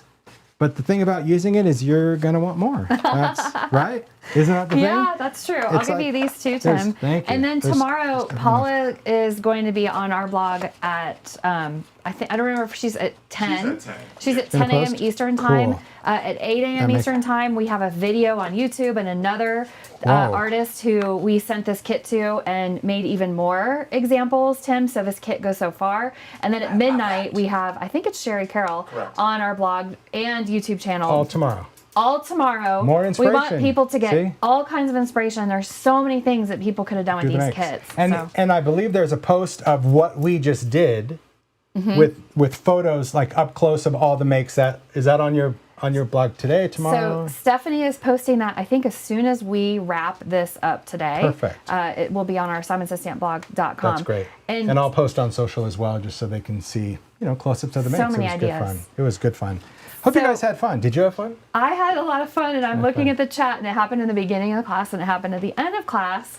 There are a lot of people who had so much fun. They're asking about Halloween. Not to put any more pressure on Tim, but I see some people would be interested, maybe perhaps in a Halloween class. If if you're into Halloween, Tim. Are you into Halloween? I'm very into Halloween. I'm just not sure if we can pull this off, because what I was going to say, but food for thought. Food for thought. But really, I have to give a shout out to these guys over here. I'm gonna, if you guys don't mind, I want you guys just to come in. So this is the team from Simon Says Stamp and Mario. They flew in. This is the second time. They flew in, what, like a week ago? Oh, to yeah. do 2 weeks ago? 2 weeks ago. Reed. To do all of this Brian's stuff. over there. Yep. Reed and Mario. Oh, we got to get Mario in. Come on in. There we go. But really, these guys just all worked. Mario, I mean, this is my studio. So he took everything out, helped set up the lights, the sound, the camera. They did it, took it all down, only to come back out and do it again. And here's the thing, because now that it's over and we can all breathe a sigh of relief, they were supposed to be here 2 days ago. They were going to get here Wednesday night. So we had yesterday to get everything ready, and their flight was canceled. So they flew in yesterday morning. You left at like, what, 5 in the morning? Oh, yeah. From Ohio to get into Phoenix, then get a car, get up here, set up the studio. Heidi and I ran through all of these things to do it all again. So thank you guys really so much. I would do it again in a heartbeat. Thank you, all of you guys who watch this, and we get to do this with all of you to join this class today. It's just great. It's like there's so much like behind the scenes. And Mario, thank you, Brian. I love Mario's gift. You see Mario's little. I love Mario's outfit too. Of course, he's like the first one easing off the camera. And here's the thing, like he's so comfortable in that. We poke your head in again. Then when you see you, like he's like, I am literally bursting. Like I feel like I'm on the surface of the sun in here because it's in Arizona in summer, and I look over and I see him like, are you kidding me? Like I am roasting, and he's over there just happy, smiley. He's got a long sleeve on. That's been his gear for the whole life. So it's been fun. But yeah, I had great fun. Thank you, Tim. Thank you. It's been good fun, and really thanks all of you for those that crafted along, or even if you started and you're like, you know what, I'm going to sit this out. I love that you can come back and watch this again and again. I appreciate you for giving me the opportunity to teach something very different. It's not a typical card making class, and I get that. I love card making classes, but I also like kind of just stretching a lot of people's creativity, because at the end of the day, when you get over the fear of trying something new, it becomes a whole new addiction, a whole new exposure. And even if you don't go full on collage, maybe you're going to learn some nuances that we did in this that you're like, oh, I could just do that on a card. I need to, add a little bit of sparkle to some elements when I'm doing it. Or I love the idea of layering a couple of pieces, gluing something flat in a little foam tape. So any takeaways that you did from this class, that's what it's all about. It's not necessarily you got to make this start to finish. There's no passing grade or failing grade. Yeah, what's people up? Can hashtag what you've made. All of you people who had a kit can hashtag SSS Holiday Collage. So Tim, Teacher Tim, we can all see what you guys have made. I'm sorry I didn't say that sooner. SSS Holiday Collage, which is a hashtag. Then we can find you. Yeah, it makes it easier to find. Because I'd love to see everybody's interpretation of this. Even if you replicated exact, share it. Even if you did half of it, share it. It's just about sharing in this creative community to show that there's room for all of us, and we all can do what we like to do. It doesn't have to be like anybody else, and it absolutely can be like everybody else. The whole thing is that you enjoy doing it, and that's what I'm so grateful for this. It was a privilege to teach the holiday collage class. Shout out to Tara and the whole team at Simon Says Stamp. That's why when she mentions Halloween, I'm just like, when are you going to do it? Hey, I'm not the one who mention it. I'm just reading the comments. We worked on this kit literally for months. Months of sourcing, months of getting the supplies, finding it, prepping, shipping, delivery. So thanks all of you for the support of that, because I think because you're doing it, I said to Heidi, like, how great is it that you not only created a kit for people to buy, but you also open this class up to anybody that wants to take it. Like, even if you don't have the budget to buy something, or maybe you have it all, you know, you have 90% of it. Like, I love that. And I just love the opportunity that we get to create together.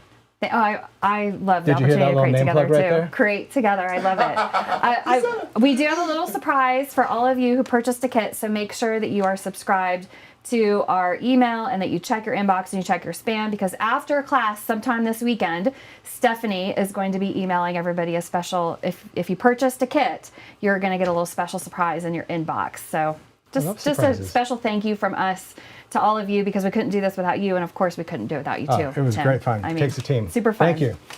All right. It's good fun. Happy holidays. Happy holidays, everyone. Thanks again. Bye, toodaloo. Bye.